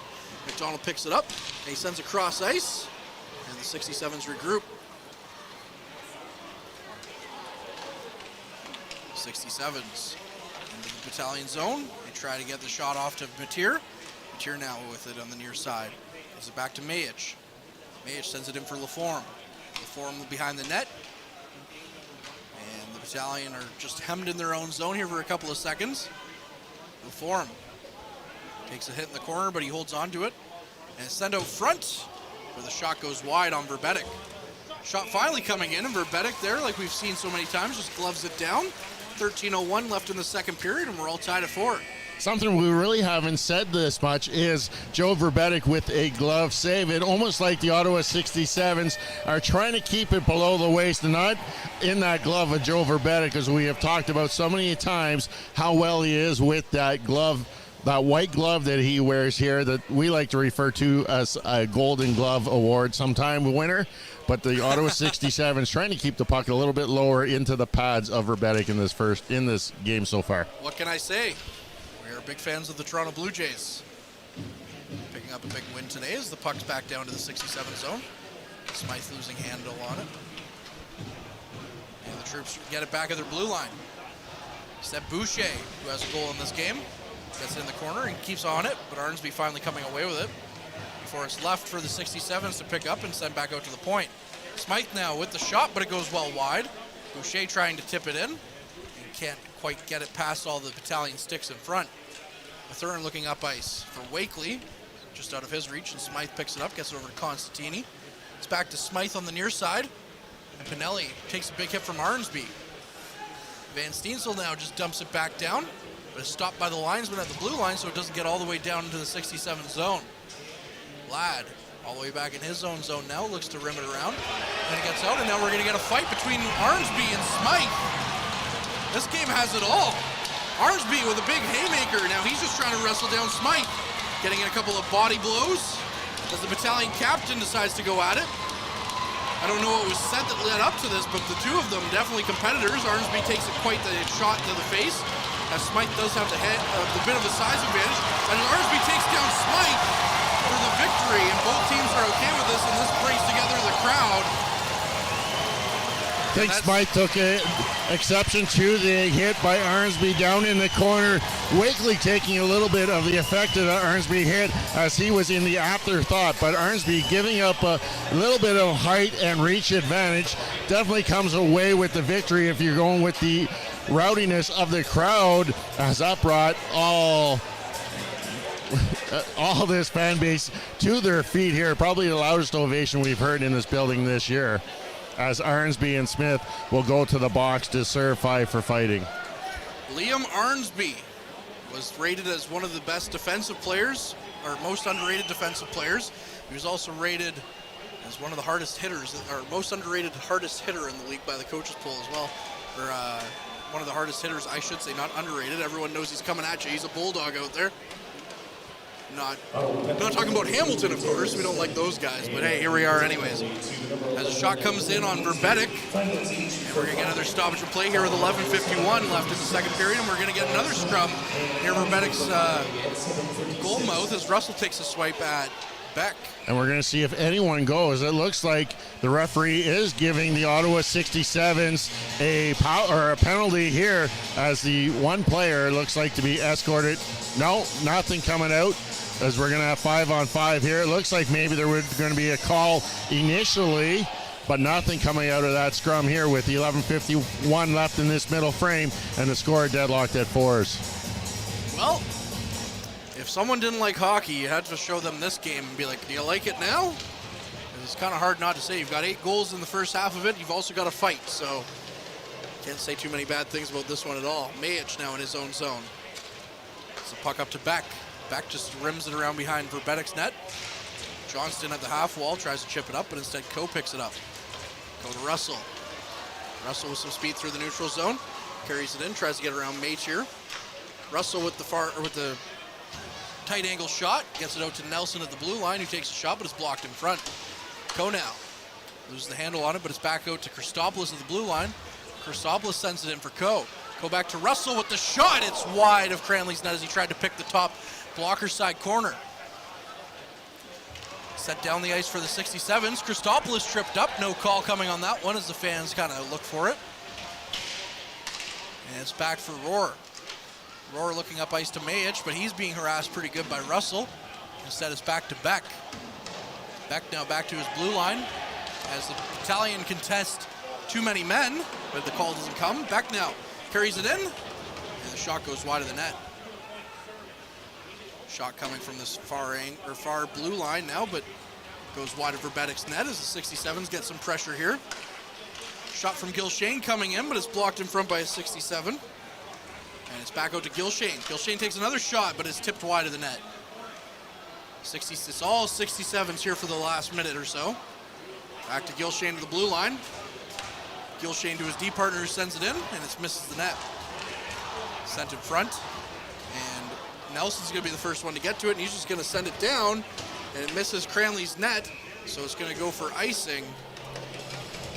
And it's going to be a tired group of Battalion players out there with 10:02 left. Yeah, a very tired group of 5 out there for the North Bay Battalion. Only one substitution was able to be made as Romani was able to come out during that last play to take the spot of Kyle Jackson. But again, a lot of time spent in the North Bay Battalion zone, and their defensive structure is not set up to spend a lot of time as there's a lot of skating involved in their zone play. Romani now strips the puck at the blue line. He's going in on a 2-on-1 with Coe. Romani cross ice to Coe, and what a save by Cranley. What a save by Will Cranley on Brandon Coe, who could have given the Battalion the lead once again. Russell gets down the ice, and it rides the top of the glass, and goes down to where he usually stand, Derek, so you could have gotten Matt a puck after all. It would have been 3 games in a row with a puck, but he was outside of the blue line, so no penalty on the call, but that will give the Battalion an opportunity to change, as even though Coe was tired, he was able to stay on the ice to join in on that 2-on-1 rush. But Cranley reading that well to get across with that left pad to take away the bottom part of the net, as Brandon Coe was not able to score, as we have a timeout now here midway through this second period of play. Now let's hear from Bob Coles of what's coming up in the second intermission. Well, it's old-time hockey tonight, isn't it? Lots of goals, a fight, lots of great saves, lots of hitting out there, loads of good things to talk about, an exciting game. The crowd just went crazy after that fight between Smythe and Arnsby, so should be a whale of a second half of this period here with the game tied at 4. In our intermission, we'll do a hockey roundtable, talk about this series and other happenings in hockey going on right now.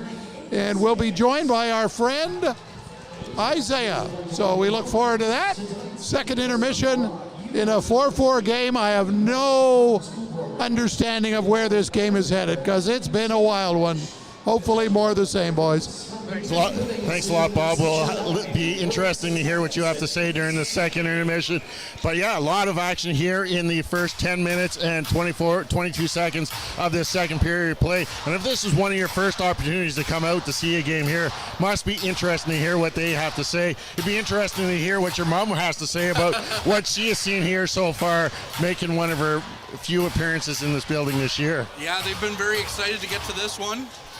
She's got the Battalion sign in the window and everything, which is funny because usually I'm the only one at home that cares about this stuff. But they're hyped, and I'm hyped, and this game's been fun. So what a game for them to choose to come out to. And I'm happy they're here in attendance, along with Isaiah as well. Good to see him back out as well. Excited to get him on air.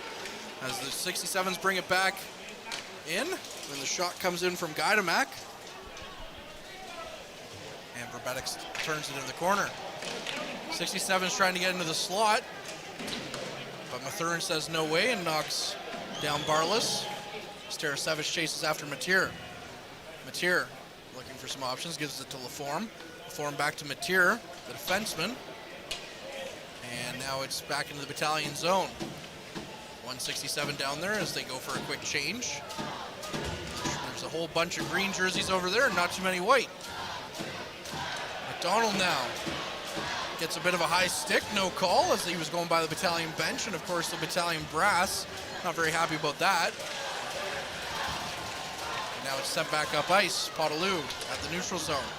Strips Gilshane of the puck, gets back up for McDonald, but instead the 67 send it back in. Ladd up to Potaloo. Potaloo loses that at the blue line, tries to get it out. But Tolnay gets it and turns it the other way.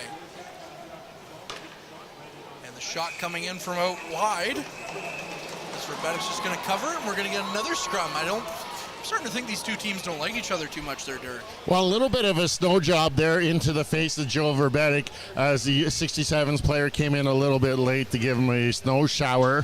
Here with 8:03 left, nothing being called in this. Actually, it is going to be called coincidental penalties. So we're going to see the Ottawa 67's player Guerrier go to the penalty box along with, it looks like, Grayson Ladd for the North Bay Battalion, picking up 2 minutes each after that play. So we're going to have 4-on-4 action for the next 2 minutes. 8:03 remaining in the middle frame of a 4-4 tie. The Ottawa 67s battling back to tie things up here at fours in this second period, but a lot of ice, or a lot of room on the ice now with only 8 skaters aside. Lots of room indeed. We'll see if the Battalion use it to their advantage with their faster skaters of Coe and Russell out there with Nelson, which they are. Coe quickly through the neutral zone with some speed. He looks to get it back to Russell. Russell can't get a handle on it, but it's back to Coe behind the net. Coe tries to get out to the neutral zone, but Johnston's going to pick it up. And the 67s are going back the other way. Johnston stops up near the blue line. Skates it into the slot. Johnston had a great chance and sends it over to Beck, who had a wide open net. But the puck goes into the corner instead. Nelson gets it over to Winslow. Winslow does a little bit of a fake to get away from Beck. Leaves it for Nelson. And the puck goes up past Russell, but it's kept at the neutral zone by Coe. Coe leaving it for Russell. Russell comes in with a shot trying to beat Cranley with the 5-hole, but it can't. He closes it up real quick. And now the 67s with some speed through the neutral zone with Boucher. Boucher gets it in. And it's wide across the net to Mateer. And the 67s are going to take a 5-4 lead here with 7:01 left in the second period. You cannot leave someone that wide open in the Battalion zone like that. No, Mateer, the native of Sault Ste. Marie, giving the Ottawa 67s a 1-goal here with 7:01 left in the second period of playing, but almost looked like Joe Verbetic was trying to get his edge to get across on that right skate and couldn't find it and wasn't able to push across at all as that net was left wide open. And now the Battalion find themselves trailing by 1 goal here with just over 7 minutes to play. Well, Arnsby's back for the Battalion as he served his time in the penalty box. And Mathern now skates it up to Van Steensel. Van Steensel tries to leave it for Mathern, and we're going to get our first actual penalty that's not offsetting called in this one as Mathern was held up. And then we're going to get some more rough stuff after the whistle. You see that quite a bit with the penalized player trying to draw the opposing team into picking up a penalty to offset as a piece of his stick goes flying as he slams it into the penalty box on his way. But yes, the North Bay Battalion will get their first man advantage here with 6:51 to play in the second period of play. It's going to be a 4-on-3 situation as the skaters were still down 1 apiece here. This power play proudly sponsored by, or supported by, the 7N1D Noah Strong organization. Visit them at www.noahstrong.ca. So 4-on-3 here. Golden opportunity for the troops to get back in this one, but you have to think at some point the goals are going to dry up. 67 send it all the way back down behind Verbetic's net. Nelson up the ice for Petrov. Petrov leaves it for Nelson. As the troops try to set up a little bit, Petrov in the far side corner leaves it back for Nelson at the point. Nelson cross ice to Coe. Coe back to Nelson at the point. Over to Petrov on the far side. Petrov back to Nelson. To Coe. Coe cross ice to Petrov. Quickly in front to Russell. and he's pushed into the netting, into the post, and the fans didn't like that very much. Yeah, Smythe giving Russell a little extra shove from behind, making sure that post comes off. As the Battalion were throwing the puck around with a great opportunity as Petrov trying to find Russell backdoor. Unfortunately, Russell not really ready for that pass as it came quickly off the stick of Petrov. In the game one, the Battalion went 1 for 4 on the power play, but in the regular season, they converted on 25.9%, good for 4th in the OHL. Russell wins the draw back to Nelson, who sends it to Coe. Coe sends it in, looking for that tip from Russell, but it goes wide of the net. And now we're going to go back. The offsettings are going to come back, so it's going to be 5-on-4 as Coe tries to send it cross ice, and Nelson's going to have to go back for it. Puck sent wide for Petrov, and the troops regain the zone as Jackson joins his teammates now. Back to Russell, who takes the shot, and it's wide. 67's looking to dump it down. They have one short-handed goal so far in the 2 games. Of course, coming in game 1. Jackson up to Coe at the blue line. He goes cross ice for Petrov as the troops now all of a sudden cannot gain the 67 zone. Coe finally into the 67 zone. Leaves it back for Jackson. Jackson looks to do something with the puck. Go out front to Russell, but it's fanned on. Back to Nelson with 34 seconds. Nelson takes the shot! And Ty Nelson gets his first OHL goal. It might have been tipped in front as the troops tie it back up at 5 on the power play. The initial shot by Ty Nelson was called off the crossbar, but Jackson, not wasting that opportunity, followed through with putting it into the open net here. So Kyle Jackson picking up, at the moment, the power play goal, his first of the playoff season, making his return here to the lineup tonight. Well, 5 goals on 20 shots for both teams. So both teams have 20 shots on goal. Both teams have 5 goals on the scoreboard. If you're a goaltender, you don't want to look at your stats after this one. No, most definitely 10 goals. Again, whoever believed there would be 10 goals in this playoff series in one game alone? Not.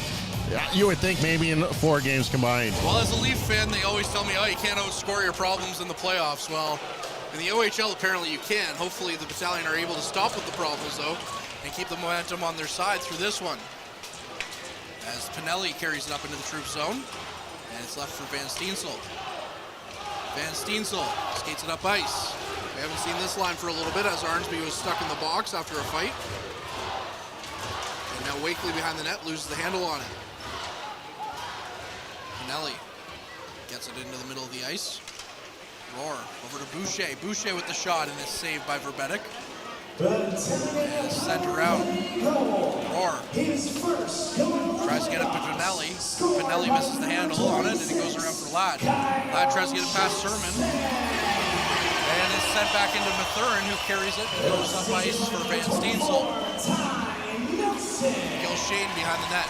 Looks up ice quickly for Sermon. Sermon sends it in, and it's past Verbetic's net, but he stops it up and leaves it for Lucan. It looks like we're going to get a high sticking call, so play is below net. Yeah, not the penalty high sticking, just the North Bay Battalion player knocked down the puck with the high stick. Picking up assists on the Jackson power play goal was Ty Nelson and Brandon Coe. Nelson now with his 2nd assist of this game and 4 in the first 2 games of this series. He's having himself an impressive first playoff season. You know, those better players just elevate their games when they matter the most. And as a first overall pick in the 2020 OHL draft, as Cranley comes out to play the puck, sends it around his net. As first overall pick, you have to think he's definitely considered one of the better players for sure. As the puck's back to the blue line, and Lucan loses the handle on it as it hops over his stick and goes down the length of the ice for Christopoulos to go after. Christopoulos tries to chip it out, but it hits a door in the Battalion zone, and it's sent out in front of Verbetic, and Verbetic holding on, looking awkward while doing it.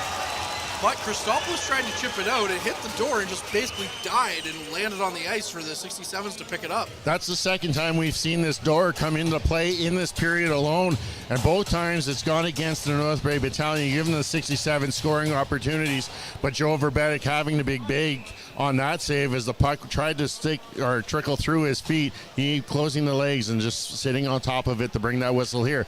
3:46 to play in this middle frame. The score is still deadlocked at 5s. Coe now with some speed through the neutral zone, chips it up and chases after it. Goes the length of the ice, and he picks it up and tries to get it back out front. It's left for Nelson at the blue line. Gets it over to Russell. Russell tries to get it to Coe. And Coe now on the far side wall kicks the puck back to the blue line, but it doesn't get there as the 67 stop it, and they regain possession. 67's in their own zone. Give it up to Stonehouse. Stonehouse now into the Battalion zone with it. And it's not a great game for the 2018 OHL goaltending class, but we'll get to that momentarily. As Smythe now gets it on the near side wall. And he's just pinned there as Winslow comes in and picks it up. Winslow back for Nelson, and Nelson sends it to no one in particular, so Russell has to chase after it. Beck picks it up, but it's stopped out in front by Jackson. Russell now through the neutral zone. Carries it in. Shoots it wide and into the corner. And Smythe picks it up. Constantini can't quite get the handle on it either. And he picks it back up in the far side corner. Gets it around his net to Smythe. And the 67s kick it up and out and into the Battalion zone for Ladd to just play volleyball with it and send it back out. Tarasevich now gets it, but he can't quite get a 2-on-1 as Owen Oatwater was tripped down at the blue line. So Tarasevich tried to get it over to him, but he was tripped down, so there was no one for it. Romani now, another one of the goal scorers in this game. Gets it up to Tarasevich. He loses the handle on it quickly. And the Battalion trying to just kind of keep pace with the 67s now and get it back into the 67 zone. Tarasevich dumps it in. Cranley goes to play it. And Oatwater back to Ladd. Ladd with a quick shot to Oatwater. Oatwater had the open net, but he couldn't get it past the sprawling Crawley. As the puck comes down, and Barlas now has it, and he carries it through the neutral zone. Verbetic out to play the puck behind his net. Leaves it for Ladd, who sends it up to Arnsby. Arnsby taken out on the penalty boxes. And the 67s regain possession with 1:30 now left in this period. Ladd chips it back up the ice, and Mayich goes after it. Puck to Pinelli. Pinelli in the neutral zone, gets it over to Boucher, who loses it on the boards, and Van Steensel quickly goes the other way. Van Steensel chips it down.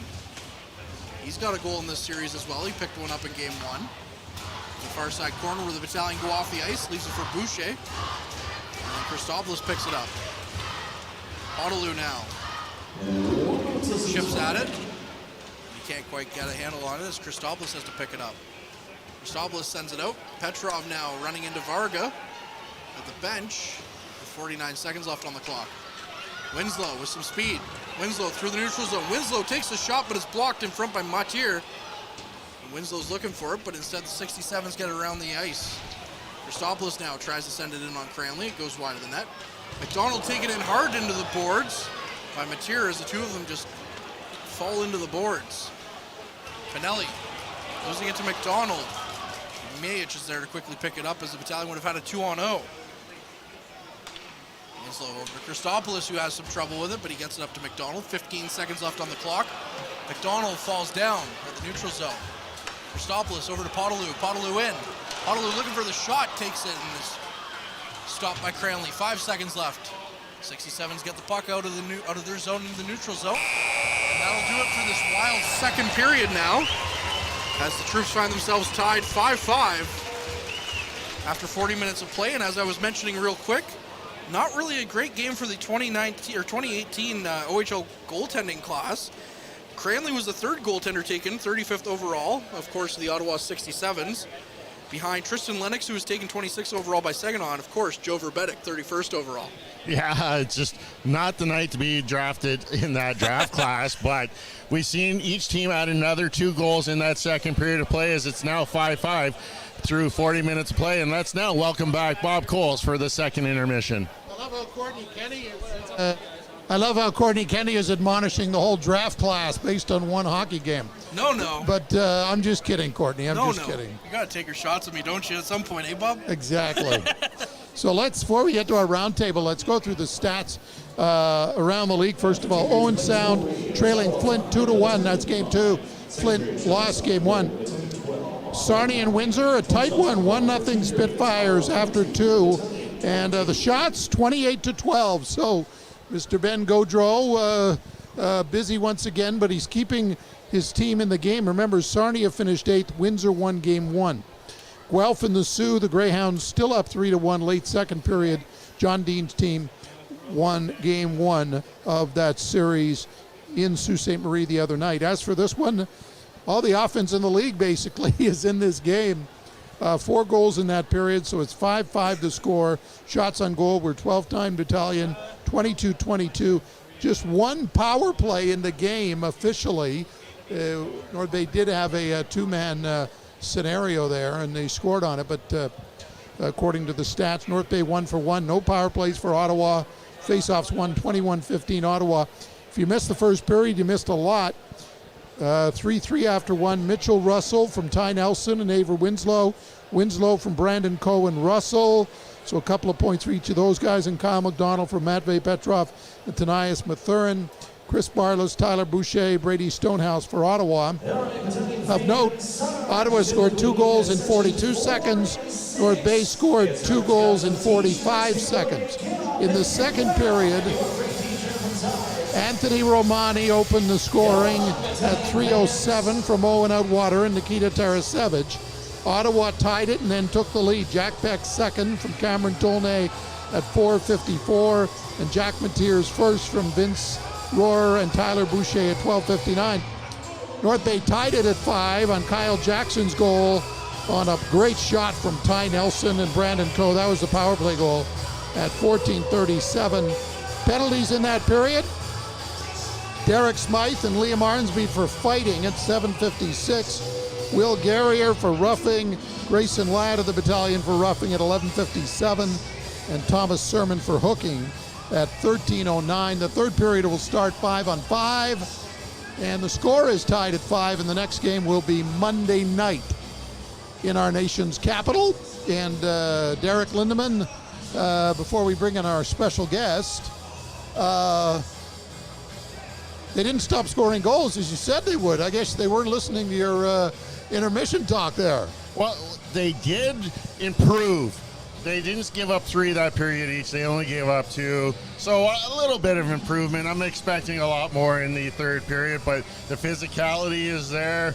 It's an entertaining game for the crowd that's in here. What I've noticed, though, is the quality of the ice I don't think is as good as it was Thursday night. A lot of bouncing pucks. Pucks going off of the boards weird. Puck bouncing all around. I don't know if it's maybe a little warmer in here and maybe due to the amount of fans in here, but the ice seems to be a little softer tonight than what it has been in the past. Okay, Derek, and we're going to go to our media roundtable. We've got Courtney here, and Derek's here, of course, and we got to welcome our guest, Isaiah Lewin. Isaiah, welcome. Hello, yeah, thank you. Thank you for having me. Now, just tell us a little about yourself. I'm Isaiah Lewin. I'm from Huntsville High, back in Muskoka. Yeah, I love hockey, of course, out here. It's really nice to be out here. Thank you so much. And you must love hockey. What do you think of the game tonight? It's a crazy game, that's for sure. Well, I feel like we need to play better defensively and be harder on the pucks and drive them out to the outside better. So because obviously it's a huge scoring game, 10 goals and 44 shots. So what do you make of that? The fact that both teams are defensive-oriented teams. We didn't have a lot of goals in Game 1, 4-1 North Bay win, but tonight the goaltenders have been under assault, basically, from the forwards. Literally, there was a goalie change in Ottawa in the first period pretty early on. It's a pretty good game going so far, so we'll definitely have to see what happens next. So the game is a little crazy. We really don't know what to expect next, right? I mean, what are you expecting in the third period? Well, I think the coaches are going to try to have both teams, more better defensively and better offensively. I think it's more about just getting them shots on net and being hard on the puck and trying to win your puck battles, so we can, we just need better defense and all that. At least that's what in my opinion, because there's lots of goals going on and we're trying to stop those from happening. Well, I hope they get luck, because they haven't had much luck in that area in the first 2 periods, right? Not at all, yeah. Let's talk about the U18 going on right now, boys. Started today. Connor Bedard, of course, is the major story. Not eligible for the NHL draft coming up this year. He's going to play in the World Juniors in the summer, and I'm sure he's going to play in the World Juniors around December as well. Canada lost to the U.S. today in its first game. But, Courtney, I got to ask you, what are the expectations of Canada at this event going on in Germany? Well, any event that Canada plays hockey at, the expectations are always sky high. Like, there's no ifs, ands, or buts. They could have the weakest team in the group, and everyone still expects them to win.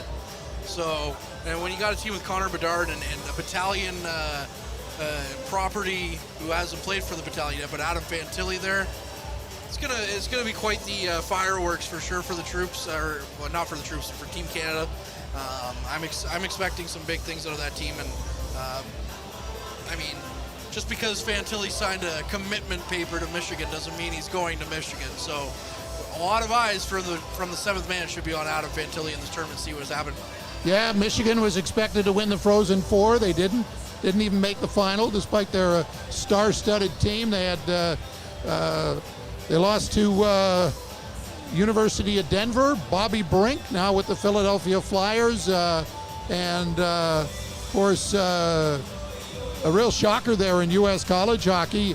I got to ask you, my friend Isaiah, what did you know about the World Juniors and the U18s? You got any thoughts on that?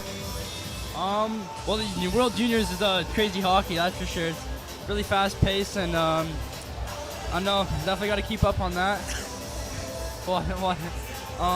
Yeah, but it's definitely really fast hockey. It's really entertaining.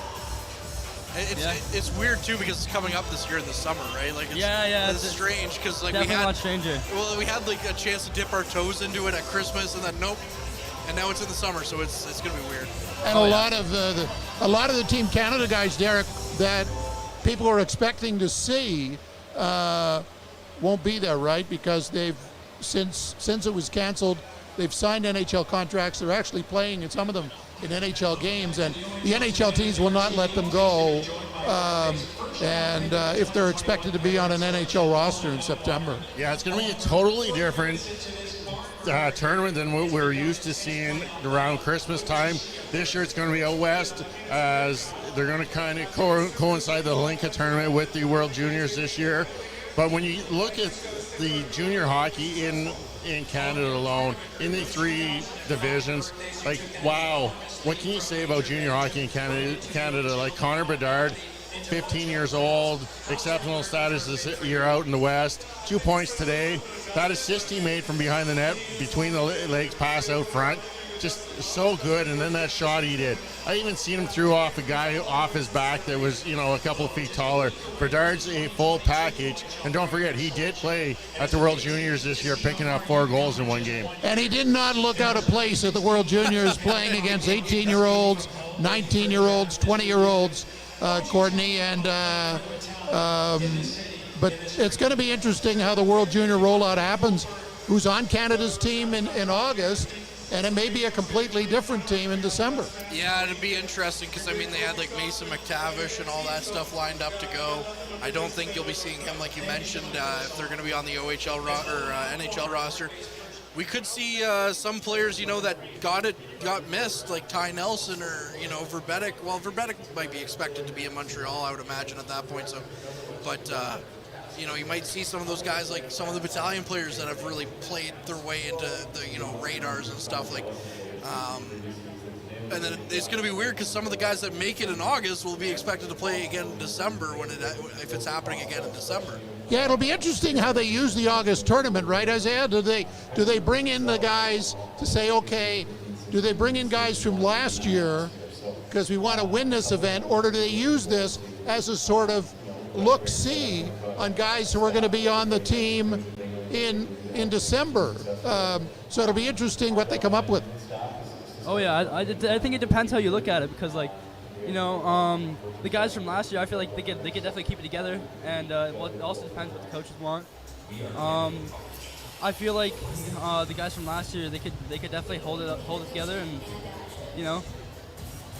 Of course, coaching Ottawa is Dave Cameron. Dave Cameron, the coach of Ottawa, is also the coach of the Canada's World Junior team for this year, and it's going to be interesting to see some August hockey, Derek, to see if to see how they approach it. Remember Tom Rennie?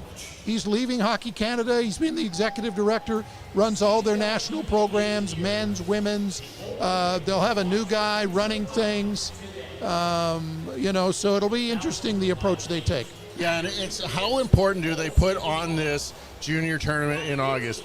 Do you put together the best junior team you can to try and win it? Or do you put together a team in preparation for the tournament coming up at Christmas time? It's an outlook that you got to take both directions. But then from the point of the players, you got maybe players that will be later going on to NHL camps. Could they use this tournament as a springboard to maybe get a head start on the training camps, NHL training camps, to try and earn a spot with an NHL club? Or maybe some of the players are trying to earn spots in that tournament in December again. It's a lot of decisions that come up in this August tournament. Okay, guys, I'll give you each a question to see how you answer it. OHL playoffs, first round. What series are you most, other than the North Bay series, what series catches your eye the most? I'll be brutally honest. I don't know much about the West this year because we haven't seen much of the West, so it's kind of been like that's a league of their own type of thing. It's kind of weird because it's almost like the National League, American League in baseball for years where you only got a few teams in interleague play. It was like the Battalion only got the Sioux. So when it comes to the playoffs, I'm basically focusing on the East, and I'm sure this is going to be a popular choice for some people, around the league. But that Barrie-Mississauga game, it's going to be tight. I think it's going to go 7 games. We saw Guzda do Guzda things in Game 1 of that series, and if he keeps playing the way he does, I think Barrie's going to win that series. That's a lower seed. What about you, Isaiah? Any series? A lot of people say Kingston Oshawa is going to be fun. Oh yeah, 100%. Kingston's it's gonna be a crazy one. But I watch quite a bit of the Barrie Colts too. I think they're a very interesting team for sure. Because a lot of my friends are fans of them. We always talk about it. So I think Barrie Colts gonna be a very interesting and hard-fought playoffs. It's gonna be definitely really physical game going on over there. That's for sure. And it's been really nice to see how Kingston brings it up too. Yeah, they can score. North Bay could play Kingston. Who knows? Yeah, in the second round. Yeah, it'll be very tight. If we do play them in the second round, I think it'll be very tight playoff too. And definitely the playoffs are really physical. And as you can see, the fight that just happened there in the second period was pretty entertaining. And yeah, I think the crowd noticed. Derek, what series stands out for you? It's again kind of hard to look at the West as we haven't really seen them much. The one in the West that is interesting is Guelph and the Sioux. Again, that's that 4 or 5 matchup. So it's kind of two teams that were supposed to be fighting for the top of the West Division. We know what the Sioux Greyhounds have in Cartier and up there, and then passes off with the Guelph Storm. He came out on a blast this year. That's going to be a tight series in the West, but how do you overlook what Mississauga and Barrie have? Like that 4 or 5 matchup can go either way. It's a goaltenders duel, and both teams really have the firepower to maybe do some damage in that one.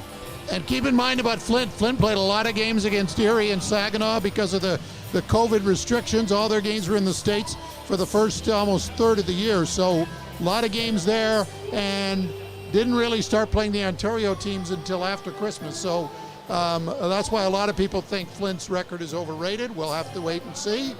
Okay, Derek, third period. What are the coaches saying to their teams? Let's try and keep the puck out of the net.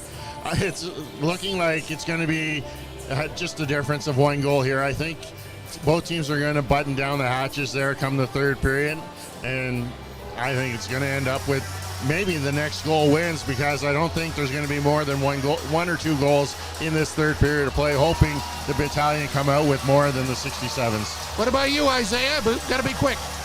Yeah, I definitely agree with that. I think the coaches are definitely telling their players to stick up on that D and be hard on the puck and try to get there first, because it's a huge play, and try not to let those pucks slip through the net, because there's tons of rebounds that have been happening, and that's what happened on a few of our goals against North Bay. So I feel like defense is key for sure. Okay, thanks Isaiah for your assistance. Yeah, thank Great you so much. roundtable with Derek and Courtney, and don't forget our post-game show. Yeah. And we'll talk about what happens here in the third period and what the situation is following game 2. 5-5 as we enter the third, and here's Courtney and Derek for the third period. Thanks a lot, Bob. We'll be looking to hear from you at the halfway mark of this third period, as we're just seconds away from puck drop here in this third period of this game 2 of the Eastern quarterfinal matchup between the Ottawa 67s and the North Bay Battalion. Battalion taking the first game here at home by a score of 4-1, but after 40 minutes of play, it is deadlocked at 5 apiece. Shots are also tied 22-22 with 20 minutes left to be decided in this game. Let's welcome back Courtney Kenny for the call of this third period. Thank you very much, Derek, and I would be remiss if I didn't mention, I got Chris Dawson sending me some notes here for the broadcast. Maybe you should just come and join the broadcast. The U16 Trappers, Mason Ray and Zach Major, are currently down in Oshawa at the OHL Combine as they prepare for the OHL Priority Selection, which is over 2 days this year. Rounds 1 to 3 are on Friday evening, and then the rest of the rounds are Saturday morning. Very exciting for those 2 young players from North Bay, with a lot of opportunities to go high in the first few rounds of the OHL draft coming up in the next week. Yep. Zach Major, a big, strong defenseman, leading that defensive core on that U16 team that battled for top primacy in the U18 loop of the Great North Midget League. And Mason Ray, the son of assistant coach Scott Ray of the North Bay Battalion, leading that team offensively throughout the season. And one last thing about Major is he got to play in the Voodoo's playoff run as well as an affiliate player. He played a lot of meaningful minutes for Powassan as they eventually lost in 5 games to Hearst. Or 6 games, I should say. And then we're back underway as a quick shot comes from Outwater as the Battalion are going right to left in their home greens, and the 67s are back to going left to right in their road whites. As we're 30 seconds in here into the third period. Van Steensel carries it back to Ladd. Ladd in his own zone looking up ice. Decides to go for a stretch pass for Van Steensel, who misses it. And it's going to go wide of the net and go for icing with 41 seconds. Unfortunately there, Jackson not able to turn around appropriately to get a stick on that. So he's pleading his case there with the referee to get a change. And it looks like he's going to be allowed to go off as another forward, Arnsby, coming out to take this draw. It's going to be to the glove hand side of Joe Verbetic. 41 seconds gone in this third period. Verbetic getting a touch on it after the face-off win by the Troops gets it back to him. He just kicks it away with his stick. Coe now up through the neutral zone into the 67 zone. Tries to go after it with Constantini, knocks Constantini down and takes the puck behind the net. Coe gets it out front to Cranley. Cranley looking to get a hold of it. It's still loose. It's under Coe somewhere out in the blue paint. And it's slowly being slid into the corner. And Russell comes away with it, sends it back for Nelson. As Cranley gets a glove on it, but it goes in and out of the glove and out of the net. Beck now shooting it in as it's just touched wide by Verbetic, or may have gone wide entirely. Coe looking up ice to Jackson. Jackson skating across the neutral zone. Jackson tries to give it to Russell, but it was too hot for him to handle. And the puck goes around the back of the net. Jackson over to Russell. Russell to McDonald is lost at the near side half wall for Tolnay. Tolnay now up through the neutral zone. He's got a chance as he carries into the Battalion zone. The shot comes in, but it's fanned by a couple of 67s. Winslow gets it up to McDonald. McDonald over to Nelson. Nelson tries to chip it up. And McDonald tries to get a whack at it, but instead it comes out. Guerrier gets it in deep, and Nelson chases after it. Nelson up against the boards now, leaves it for Potaloo. And Nelson gets it back for Winslow. Winslow up to Petrov. Petrov over to Podolou. Podolou with some speed in. Tries to get the backhand away, but it's missed the net. And he holds on to it. Podolou on the near side half wall now. It's tied up as McDonald and Petrov come in for support. Petrov comes out with it and gets a quick shot on a near side angle on Cranley, and we're going to get another stoppage and play here with 17:21 left in the third. Pretty even play through the first 2.5 minutes here this third period, but really when you look at the referees and making only really the one penalty call going against the Ottawa 67s with the Battalion capitalizing on the only power play, will that trend continue, or will the specialty teams come to play here in this third period to be a decisive factor in whoever can skate away with a victory? Both teams want this one for sure. 67s would love to go back with a split as the puck almost comes cross ice for Petrov, who would have had an open net. Boucher loses the handle and Christopoulos picks it up. Back up to Petrov. Petrov cross ice to Lukin. And it's up to McDonald. McDonald taken completely out of the play, and he goes for a change instead. And now Boucher with it, tries to get it up ice. Roar. Avoids quite the hit, and it's played back for Verbetic. Now Van Steensel picks it up and carries it through the neutral zone. Van Steensel just dumps it down after getting to the red line. Wakely overskates it, and the puck's completely back out into the neutral zone. Arnsby, fresh off a fight in the second period, comes out and plays the puck around. The 67s once again through the neutral zone. Beck now gains the zone and sends it in, and it goes around the boards to Wakely. Wakely bodied off the puck, and he takes his man down. But his stick's being held up, and he can't quite get to the puck. Tolnay over to Stonehouse, who was holding up Wakely's stick, now back up on his feet. Misses the net, and it gets back out to the blue line. Mateer looking for the shot from the tough angle. Or Beck, rather, and he just goes right across the crease with a shot. Arnsby now, as the crowd gets back into it. Tries to skate it in, and it's chipped out. Thurn picks it up in his own zone, and he chips it on down the ice. Tolnay picking it up, and it's into the 67 zone again. Shots are 25-22 in favor of the troops, and Tolnay goes after it. Tolnay into the troops zone. Nifty little pass, and a quick shot comes in to Verbetic, but he gloves it down, and it's into the corner. Thurin in the far side corner, tries to chip it up to Tarasevic, who only gets it to the blue line but no further. And the shot comes in, and Mathurin blocks it. Mathurin looking up ice for Tarasevic, who goes offside with it and just picks up the puck. So we'll get another stoppage and play with 15-12 now left here in the third period. And that was identical to the offside that I said in the second period of play that should have went all the way down the ice, being called intentionally there as Tarasevic touched the puck. But just throughout that last play, it almost answered the question I asked previously, is are the referees going to keep their whistles put away? And a couple times there, the Ottawa 67s got away with a couple obvious calls as they placed bodies on players when the puck wasn't even in that territory. So a couple interference calls that should have been called that were just overlooked here in this third period. See if that comes into play. You hate to see a referee influence the outcome of a game at any sport, at any level. Russell at the blue line with it, leaves it for Coe. Coe with some speed, carries it in through three guys, leaves it for Russell, tries to get across ice to Jackson, and they can't get it as Russell's now taken down. No call coming there as well. Laforme, cross ice, sends it in, and Verbetic's golden glove stops it, and we're going to get another stoppage and play, 14:43 left in the third. Looks like the Ottawa 67s have come out with a little bit of the hotter start to this third period as they've got a few shots towards Joe Verbetic. Actually, each team taking 3 shots here in the first 5 minutes and 17 seconds. But again, the 67s looking for some rebounds off of those pads of Joe Verbetic. This last one, but finding his glove as a face-off coming to his blocker side deep in Battalion zone, in the Battalion zone.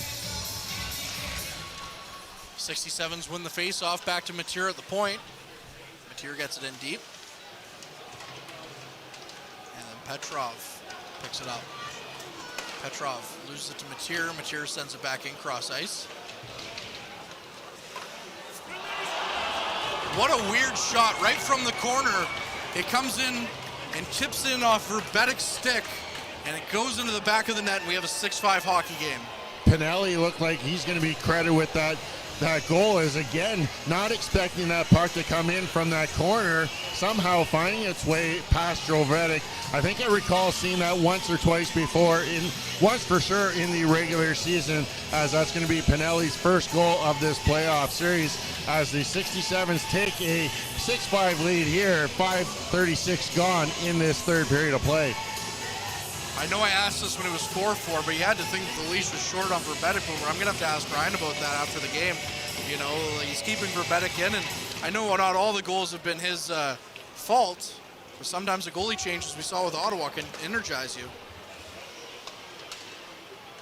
Lukin around to Tarasevic. Tarasevic gets it up ice, and Water chases after it. He's going to go for icing, and you have to wonder, do the Troops have another one in them? That was pretty close there for that icing call. Fans not really liking the most of that, but no avail as the faceoff coming deep inside the Battalion zone. With the faceoff coming here, the Battalion able to make a change as that puck was iced from just outside the blue line. So if you ice it new this year between the blue line and the red line, you're able to make a change on the play. Tolnay kicked out of the faceoff dot. Stonehouse comes in. And Arnsby's going to win it back, with the 67s will gain possession first. Lukin in the near side corner. Gets it up to Van Steensel. Arnsby. Weekly just sends it in. And Cranley plays it out. Van Steensel looking to get it in deep, but he can't quite get it. The puck's bouncing all over the place. 67s gets it up the ice. Stonehouse loses the handle on it. Troops get it back out to the neutral zone with Wakely through the neutral zone. Wakely sends it in after getting the red line, and they try to get a shot on net, and they can't quite get it as there's sticks and bodies flying everywhere, and the puck comes back out to the neutral zone for Stonehouse. Stonehouse with a long shot. Verbetic gloves it down and leaves it for Jackson. Jackson looking up ice. Gives it to Coe. Coe to Jackson. Jackson losing the handle on it from Mateer. They can't seem to gain the zone for periods of play in this game. 67s are doing a good job of clogging up the neutral zone here and there when they can, which is weird to say in a 6-5 hockey game. Another shot from the neutral zone comes in, and Verbetic just gloves it down. Up to Coe, who loses the handle on it, completely stripped of it.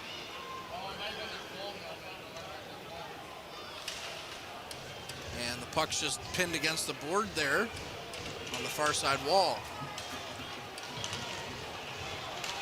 Troops coming out with it with Coe, and his pass goes cross ice and just misses everyone. No fast breaks in this game as well either, as each team, every time they try to get something going, someone misses the pass and then they have to go back to regroup. Again, something strange to say in a 6-5 hockey game. Ladd carries it behind his net. He's looking up ice. He's just going to carry it to the neutral zone and dump it down, but I don't think he quite got the red line. And the linesman says the same, so we're going to get another icing call here. And again, the Troops will be allowed to make a change on that icing call. But just moments ago, Stonehouse took a hard hit right in front of the Battalion bench. He had some words with the back official on his way. Not happy with the no call on the play, but that's been one of the stories of this game. These referees have let them play hockey throughout this first 48 minutes of play. Only that one penalty so far, giving the North Bay Battalion the man advantage in the second period.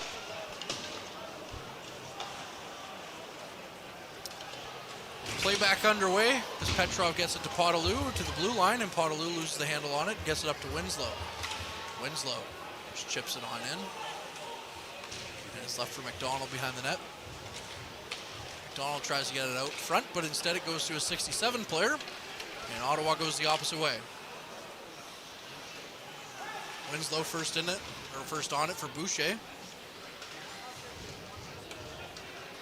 And Nelson's going to come away with it.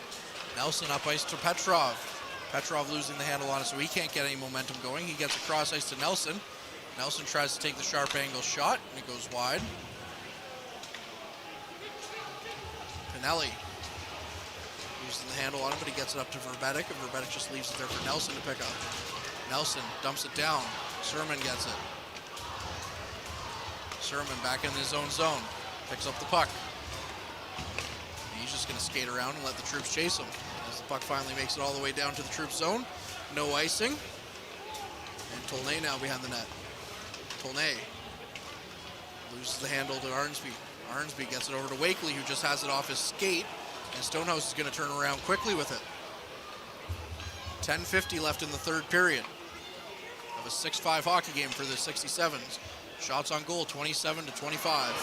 Puck comes out front and is knocked aside. It almost was a 7-5 hockey game there. Wakely going through the neutral zone, dumps it down. Tolnay, or Sermon picks it up. Sermon the first one on it, and he's going to carry it out and through the neutral zone. No sustained pressure for the troops here. They just get it and dump it in. Ladd up to Outwater. Over to Tarasevich. Tarasevich with a shot, and it's knocked down by Cranley.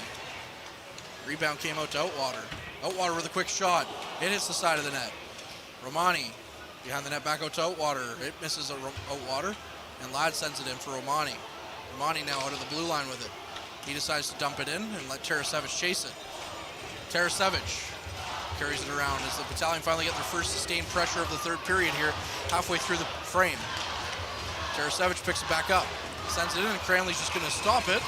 We're going to come to our mid-period break, so we'll hear from Mr. Bob Coles. Well, that's not a goal North Bay wants to give up. A tie-breaking goal that has put the Ottawa 67s up 6-5 here as we've reached the midway mark of the third period. So lots of hockey left. Game not over. Battalion are going to have to come from behind to pull out game 2 tonight. And we'll talk what happened tonight in game 2 in our post-game show. I know Derek Lindemann will be here to join me. So these fans here hoping for a big comeback. 59-50, by the way. The 50-50. I think that's the biggest of the season. And the Battalion need to come from behind to make these fans happy. The joint has been jumping, and let's see what the Battalion can do here. And 3,086 the attendance, but to get them back here next time, the Battalion have to do it from behind, boys. Thanks a lot, Bob. Yes, 9:46 remaining in this third period of play. Battalion find themselves trailing by a score of 6-5, but with a face-off coming in the Ottawa 67 zone, Mitchell Russell going in to take it. A great opportunity if they can capitalize on winning this face-off here. Yeah, oddly enough, the best face-off guy for the troops is a winger. As he takes it, and he's knocked down, and the 67s come away with it, so the ice advantage does not matter there. As it goes down and we get another icing call, but as Winslow's the first one down to it. Another opportunity for the face-off coming inside the Ottawa zone. This time they're going to change sides and go to the right-hand side of Cranley, as that was an icing call. Ottawa not happy with it as it went through a few pairs of skates, but not touching anyone and going all the way down the ice. So the Battalion getting a little lucky on that icing advantage. Jackson winning the draw. Winslow gets it back at the blue line over to Nelson. It goes over his stick, and Nelson gets it back to Coe. Coe fanning on his pass out from behind the net. Gets it back, though, to Winslow. Winslow goes cross-ice to Nelson. Nelson looks to take the shot. It goes wide, and it comes out front for Jackson, but he never got a stick on it. Boucher now through the neutral zone. He loses the handle on it to Nelson before finding it again and getting it in deep. 9:09 now left in the third period. Sarge trying to get the fans into it by banging the glass. And it's back through the neutral zone. Coe strips 67 of the puck, then sends it across the ice to no one. And the 67s regain possession. Beck now with the shot from the blue line. Verbetic gloves it down. He didn't really have possession of it, but the referee still calls it as the puck had scored it out. One of the first few times we've seen Joe struggle with that trapper as that popped out of his glove with the Ottawa 67 player sitting right on top of the crease, but Verbetic able to hop on that to get the whistle here with 8:46 left. The North Bay Battalion still looking to try and get this back on even ground as they have the face-off coming to the left-hand side of Joe Verbetic. LaForme coming in for the face-off. He loses it rather handily to Potaloo. For Christopoulos taken in hard to the boards. And Petrov goes after it and leaves it for Podolou. Podolou's pass. Too hot for McDonald to handle, and it comes in on Cranley, but still an icing call regardless. Another questionable icing call is it looked like McDonald might have had a step on the Ottawa 67s player, forcing Cranley to cover that up, but the Ottawa 67s getting the call as the icing coming down the ice to the right-hand side of Joe Verbetic this time. 8:35 remaining, and the 67 still lead 6-5. McDonald carrying it out of his zone. He's got Petrov with him. He loses the handle on it, but gets a shot wide. And Petrov sends it to Lukin. Petrov losing the handle on it again. As Laforme gets it out to the neutral zone. And Podolou comes out, and he's knocked down, and we're going to get a penalty here for the Troops. As everyone in attendance, except for the 67s fans, called that one. Very obvious call there for kneeing, as the 67's player Laforme going to the penalty box for kneeing. Both officials had their hands up for that call.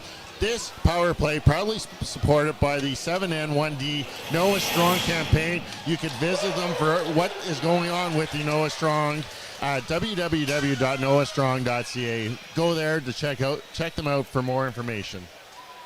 And of course, April is Be a Donor Month. Make sure you're registered. You can check that out by going to the Noah Strong website. As the Battalion find themselves on the power play, and the puck is promptly out of the 67 zone. The Troops didn't have a good look on their first power play, although they did score. But it took them a little while to get set up. We'll see if that changes here as Jackson carries it in and promptly gives it away to Tournay, who sends it down the ice. Verbetic having to stop that one as it was banked in on his net. And Nelson now leaving for Jackson. Jackson gets it in. And Mateer's going to be the first one to it.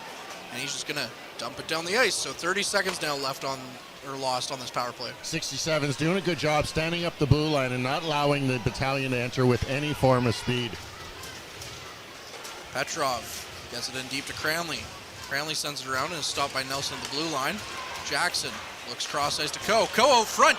Petrov with it. He fans on the shot. He had a wide open net to look at. Back to Jackson with a hard shot and a good save by Cranley. Coe back to Nelson at the point. Nelson to Petrov. Petrov hits the post from the near side. And the puck's back out as Nelson levels Varga. Puck down in the Battalion zone now as Johnston tried to get a second shorthanded goal for the 67s in this series, but he couldn't quite get the shot away. 39 seconds left on the power play as the second unit comes out for the Troops. Ladd with it in his own zone. Looks up ice, carries it up, and gives it to Van Steensel. Van Steensel back to, shoots it in for Cranley.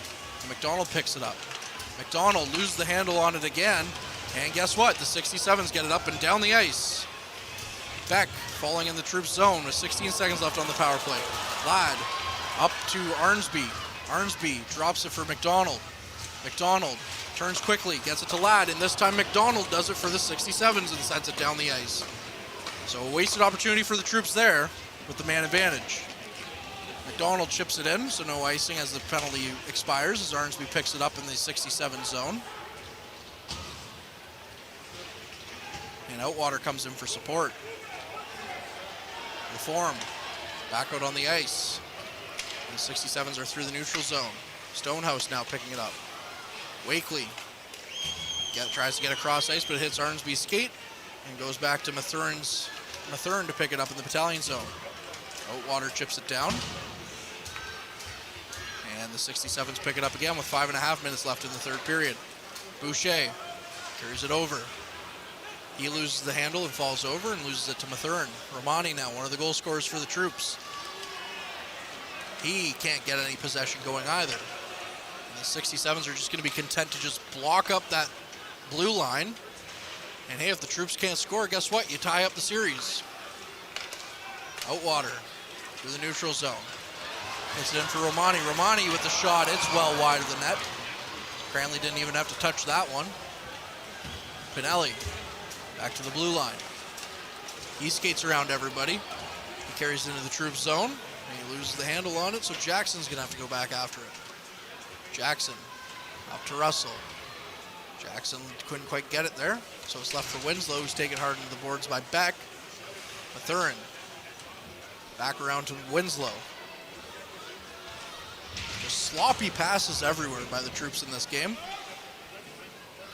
And Verbetic's going to get a hold of it as a shot came in from the neutral zone and glove it down, and we're going to get a stoppage of play with 4.5 minutes left in the third period. You say that, and it's not a very Battalion-esque type of game that we're seeing here tonight, as the Battalion really not capitalizing, using their speed or connecting on passes, as the goaltender Cranley way out near the blue line trying to get the attention of the referee because he needs some pad attention.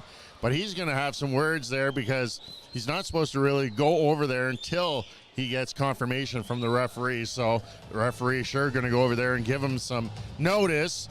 But this will give the opportunity for the Battalion to rest some of their key players as they get a little bit of an extra breather here. Looks like Cranley is repaired, and we're about seconds away from the puck drop here, coming to the glove hand side of Joe Verbetic inside the North Bay Battalion zone.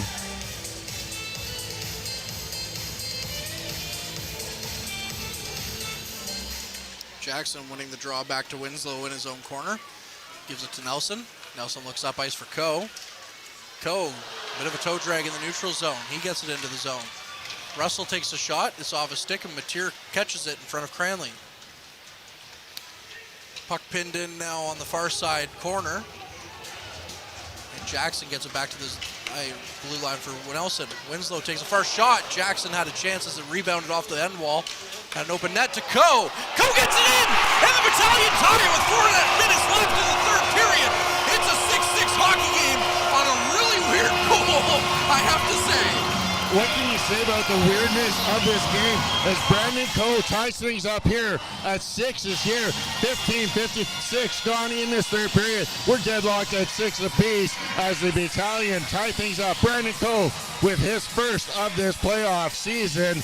Gets that bounce going through the legs of Cranley, somehow sneaking by him into the back of the net, and we're deadlocked 6-6. 4:04 left to go in this third period. Can we get a game winner before the end of regulation time? Well, and of course it's different in the playoffs than it is in the regular season. There's no shootout, and it's going to be 5-on-5 continuous 20-minute hockey if we get there. Sudden death overtime as a big hit comes behind the Battalion net. And that was McDonald. You know the 67s are going to have something to say about that, but it gets the fans back into the game. If the Coe goal didn't, that hit will. As Tolnay, or Pinelli, sends it in. Verbetic plays it around to Boucher. Petrov now carries it in with some speed. Petrov to Powderloo with a shot. It goes wide of Cranley's net. 67s are back into the troop zone with Pinelli. Tried to get it over to Boucher, Mateer, but the Battalion stick get it. And that stopped the goal scoring opportunity for Mateer. And now behind the net is Ladd. Ladd looking up ice for some options. Gives it to Van Steensel. Van Steensel tries to do it all himself, but he can't quite get in there. Wakely to Van Steensel. Over to Arnsby. Arnsby goes cross ice to Nelson, who misses the pass. Just under 3 minutes here left in regulation. Arnsby carries it in. He loses the handle on it. And the 67s go the opposite way as Stonehouse just dumps it in for Verbetic to go after and play it.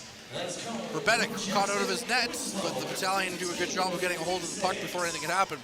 Coe now back out. The goal scorer who tied up the game loses the handle on it. And now it's Beck through the neutral zone. And Beck tries to get up to Tolnay, but he didn't know where it went, but he was the first one in to get it in the corner anyways. Tolnay loses the handle on it, but good support there by Varga, comes in and grabs the puck for him. With the shot now, hits the side of the net. Winslow wrestles his man to the ice, and now we're going to get a penalty called here with 2:10 left in the third period against the Battalion. And it's not the penalty we think is being called. It wasn't the hook down low. It's actually Brandon Coe getting called for the slash up in the upper spot of just in front of the blue line, as that was well behind where the play was. So Brandon Coe picking up a penalty here. 2:10 going, remaining in this regulation third period. And really, the Ottawa 67s going to the first power play of this evening here. They were 0 for 2 in the power play on Thursday night. Well, you had to know the 67s were going to get a call at some point. That's just how this game of hockey tends to work. But yeah, that was again, I thought for sure Winslow was going to go, and instead it's Coe out there. So the Troops start the penalty kill with Christopoulos, Arnsby, Ladd, and Van Steensel out there. And Coe, again, one of their main penalty killers, so we'll see how that plays into effect. Puck one back to Mateer. 67s get it back to the point to Mateer again. Mateer walks the line, gives it to Beck. Roar gets it in deep to Tolnay.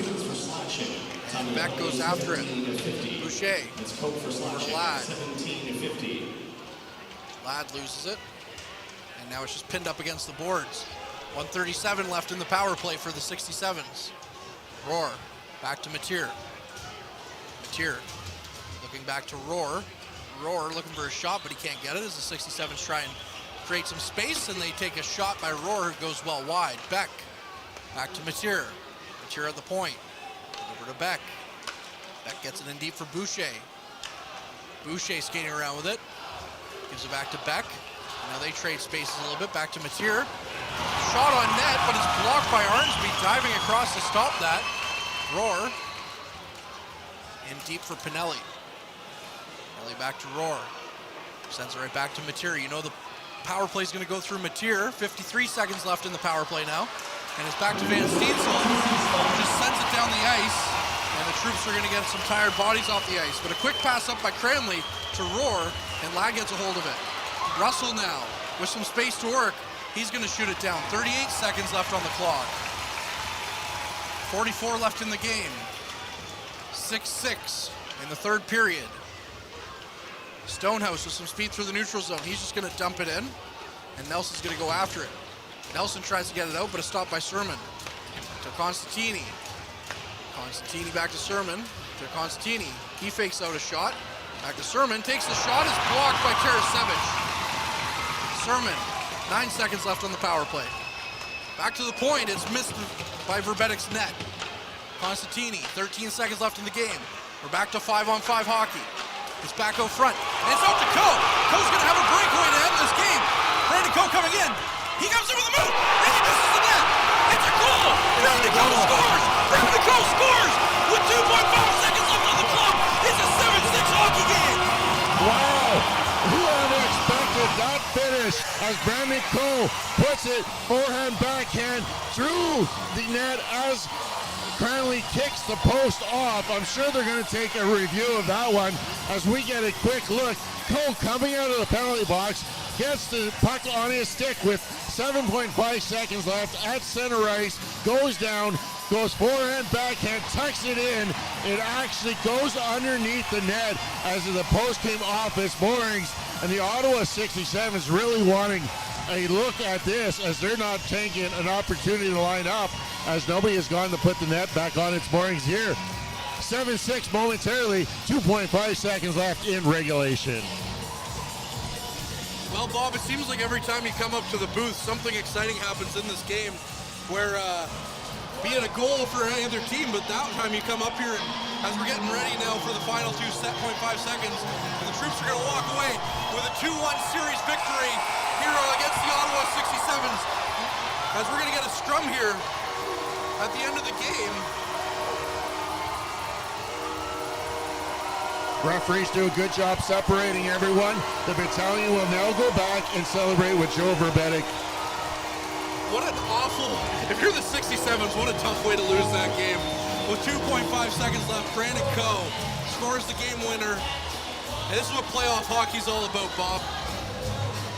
Unbelievable. That's all you can say about the North Bay Battalion. I guess Brandon Coe, the Coe show, is usually about his offense. It was about him getting a penalty and then his offense. Yeah, there's the announcement, Brian Floyd. Brandon Coe, second of the season, second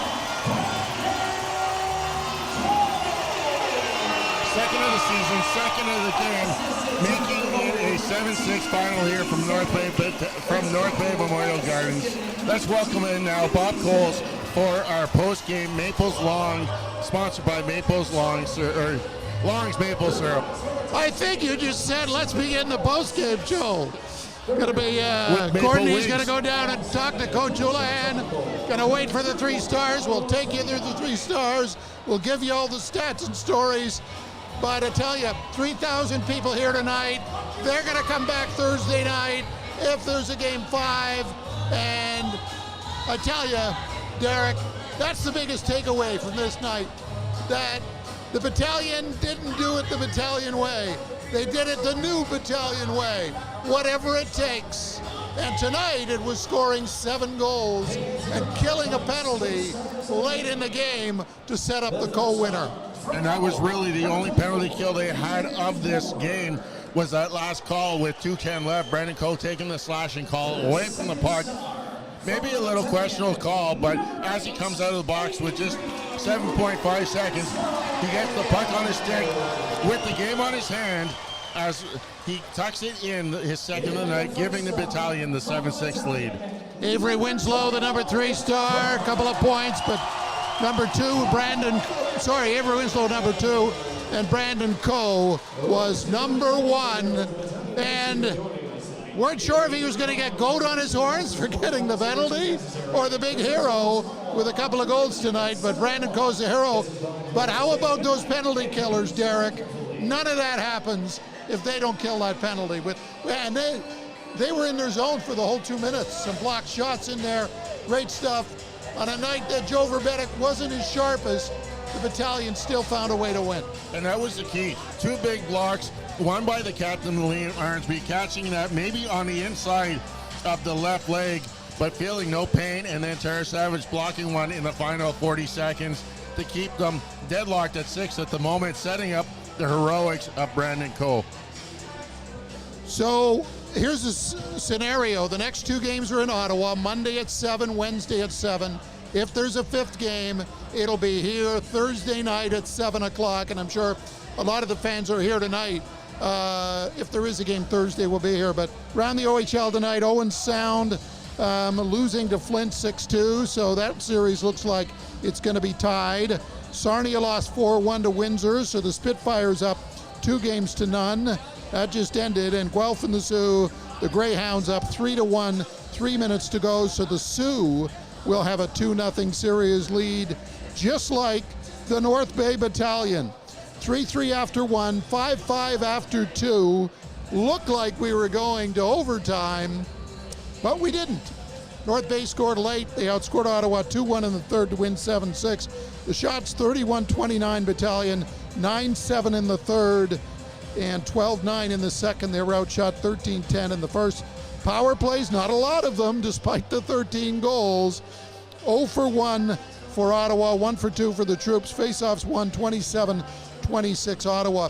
The goals, 6 of them in the first period. Mitchell Russell's third from Ty Nelson and Avery Winslow.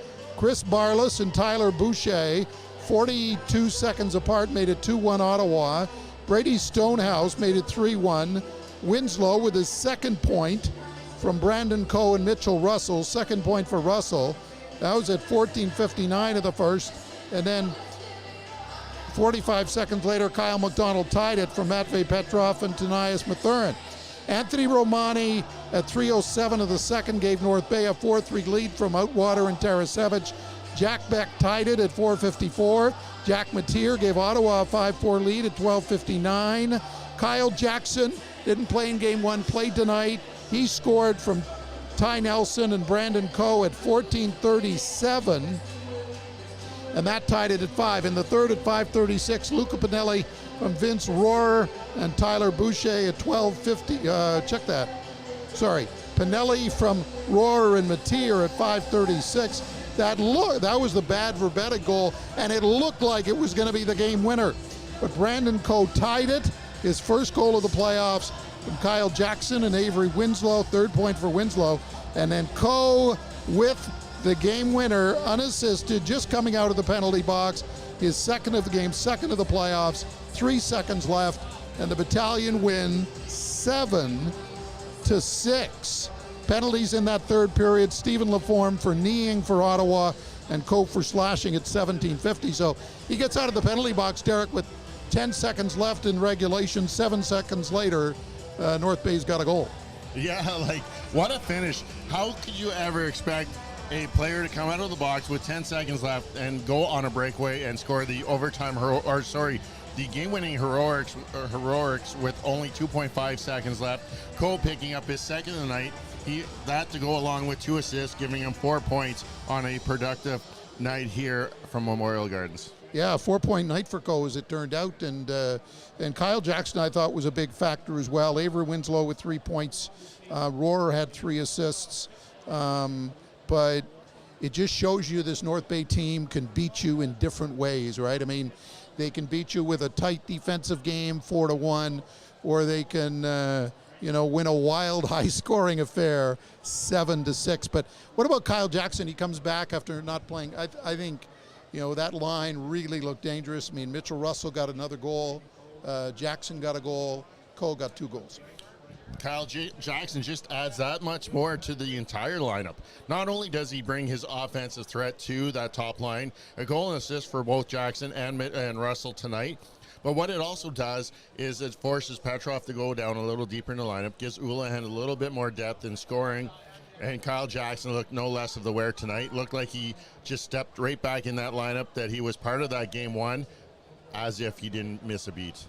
So where's Ottawa right now? I mean, how's Ottawa feeling right now after having the lead in the third period and really having a good power play on that? North Bay didn't get the puck out, and until I think they got it out once before the game-winning goal, but Ottawa got it in quickly, and Verbetic stemmed the tide. Where's Ottawa feeling right now as they get on the bus going home down 2-0? You got to be dejected after that kind of performance tonight. You put 6 goals up against a strong goaltender in Joe Verbetic, but you just can't find a way to keep the puck out of your own net, as they gave up 7 themselves. But you know that you're only lost those 2 games on the road. What you need to do is go back home and focus on winning the games at home. If you can win those 2 games at home, that puts you back on level ground at 2 games apiece coming back to the Gardens. You only have to win really 1 road game if you want to come away as that underdog team. Yeah, it's tough for Ottawa now for sure, and see if North Bay can continue to ride that momentum when they get on the bus. They're getting on the bus tomorrow, and they're staying there. Won't return to North Bay until after Wednesday night's game number 4. Well, let's get our Courtney Kenny is doing well. He was a little excited, and we had to calm him down, but he's down there interviewing Coach Oulahan, so he's okay. That's Courtney hasn't left us. Ben, let's from your angle, that was a whale of a hockey game. Whoa. Yeah, that was just a crazy experience out there altogether. I don't even know what to start to say about it. Seeing that many goals come from both sides. I mean, I know the Battalion can score like that, but usually they defend a little better. Having a fight in there. There's a few weird shots off the door. We've just seen some weird hockey in this series so far. Has just been a bunch of weird things. But how about the fans? I mean, I was thinking there would be fewer fans here tonight because it's Saturday night. The Leafs are on TV. Lots for people to do. The place was packed. I was thinking the same thing, that I didn't know if there needs to be less, but I didn't think there'd be that much more. And we were over 3,000 people here tonight. That's why I heard someone say the other day after the other game, saying, "Oh yeah, we'll be at 3,000 on Saturday." I'm like, no, we're not going to get that many people here. But there's people coming out, and it's a crazy environment. Like it's louder than I've ever seen it in here. Derek, I don't know if you went through the early years, but this is exactly how it sounded in the first couple years of this franchise in North Bay. Just when Arnsby had his fight, the noise was tremendous right there. The Cole goal, just in the ending, it just shows you that when they see a great performance on the ice, they let the team know what they're thinking. Yeah, and what a lot of people say about the crowds in North Bay is they're very intelligent hockey IQ. They know when they need to bring their team up. They know those important moments of the game. They know when to get loud, and they really helped push that team over the edge tonight and help them stay in this game. It was 3-1, and you still in the first period, and you heard those "Go Troop, Go chants, and that's what the team really relishes on, is when you can feel that seventh man. It almost lets you stay up and stay in this game, that you're playing it for everyone, all 3,000 people in here, and what a crowd it was, and they got a show tonight.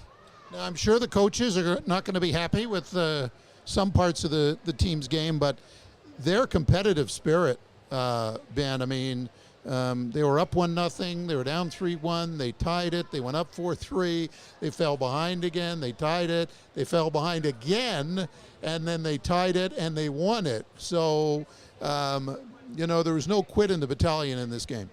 Yeah, I mean, you said it right there was just no quit in them today. There's some parts of the game that weren't as strong for them for sure, and I'm sure the coaches will have something to say about that, but it never got them down and out. After, when they were down 2-1, there's a few points where I saw like, ooh, they're really slowed down here. This could be the end of it for them. And then another goal, and I was like, that's going to be rough, but shortly right after that, there was a huge bounce back. Usually when we go, if you're in the part of the building leading to where the Battalion dressing room is, Section 8, and usually nobody's there. There's like 3 people there, players coming out, talking to their relatives who are at the game or whatever, Derek, but there's a real crowd down there tonight. There's a lot of milling about. They want to see if any players come out, right? And that's what motivates the young players. For a lot of kids, this is their first time really relishing in that idol role. Like, people are looking up to them and looking for mentorship, and that's what really strives these young kids to play so well on the ice. They put out a full show, and they know they're getting the respect of the crowd. The crowd wants to see these kids. They know that this is a team destiny for great things, either here in the OHL or further on in professional careers. Well, you have another comment you want to make, or we should just wrap it up? That was just a crazy game. I don't know if I have too much more to say about it at all.